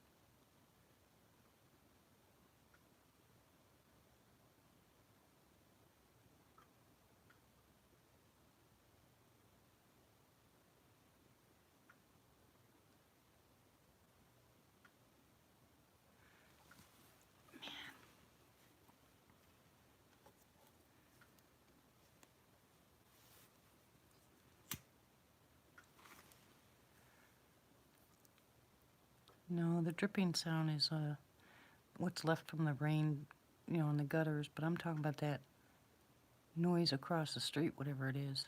Wah, wah, wah, wah.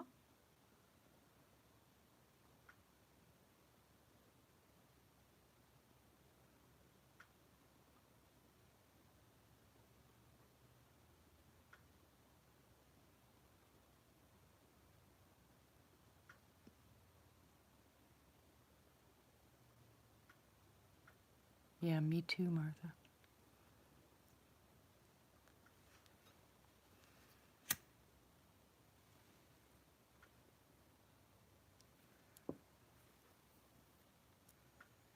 Can't be a piece of equipment. It's not a, it's an animal or a bird. It's gotta be, sounds like a bird.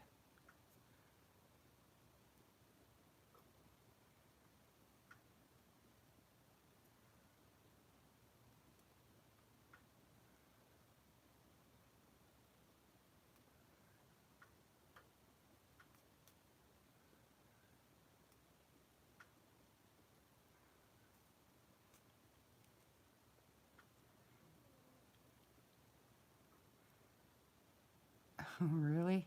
That's what I'm saying, Blackbird. Yeah, I know what cranes sound like. You know, I had them in Florida too. I know what the cranes sound like. That goose that flew over was that squeak noise, but this is different.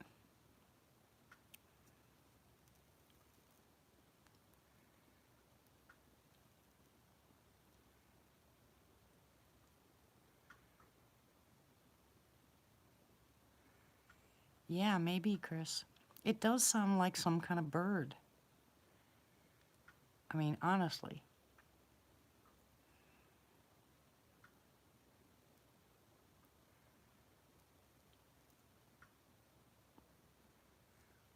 I mean, it doesn't sound like a cat or a dog or a coyote or a sassy or nothing like that. It sounds like a bird.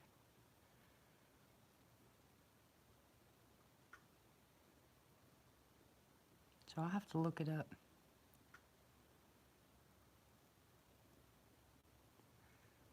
There's a whole mess of them, whatever it is.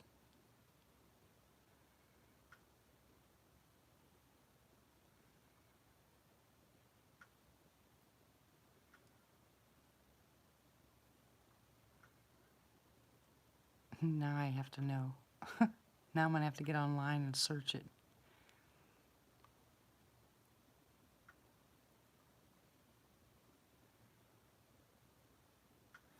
All right. Well, I guess I am done, guys. Who knows?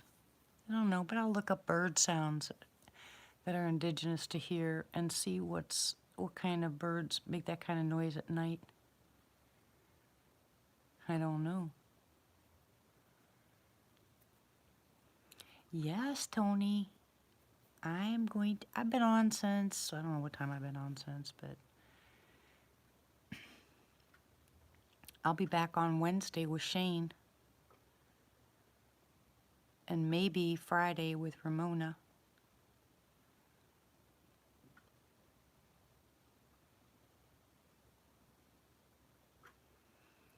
Missing time? What do you mean missing time?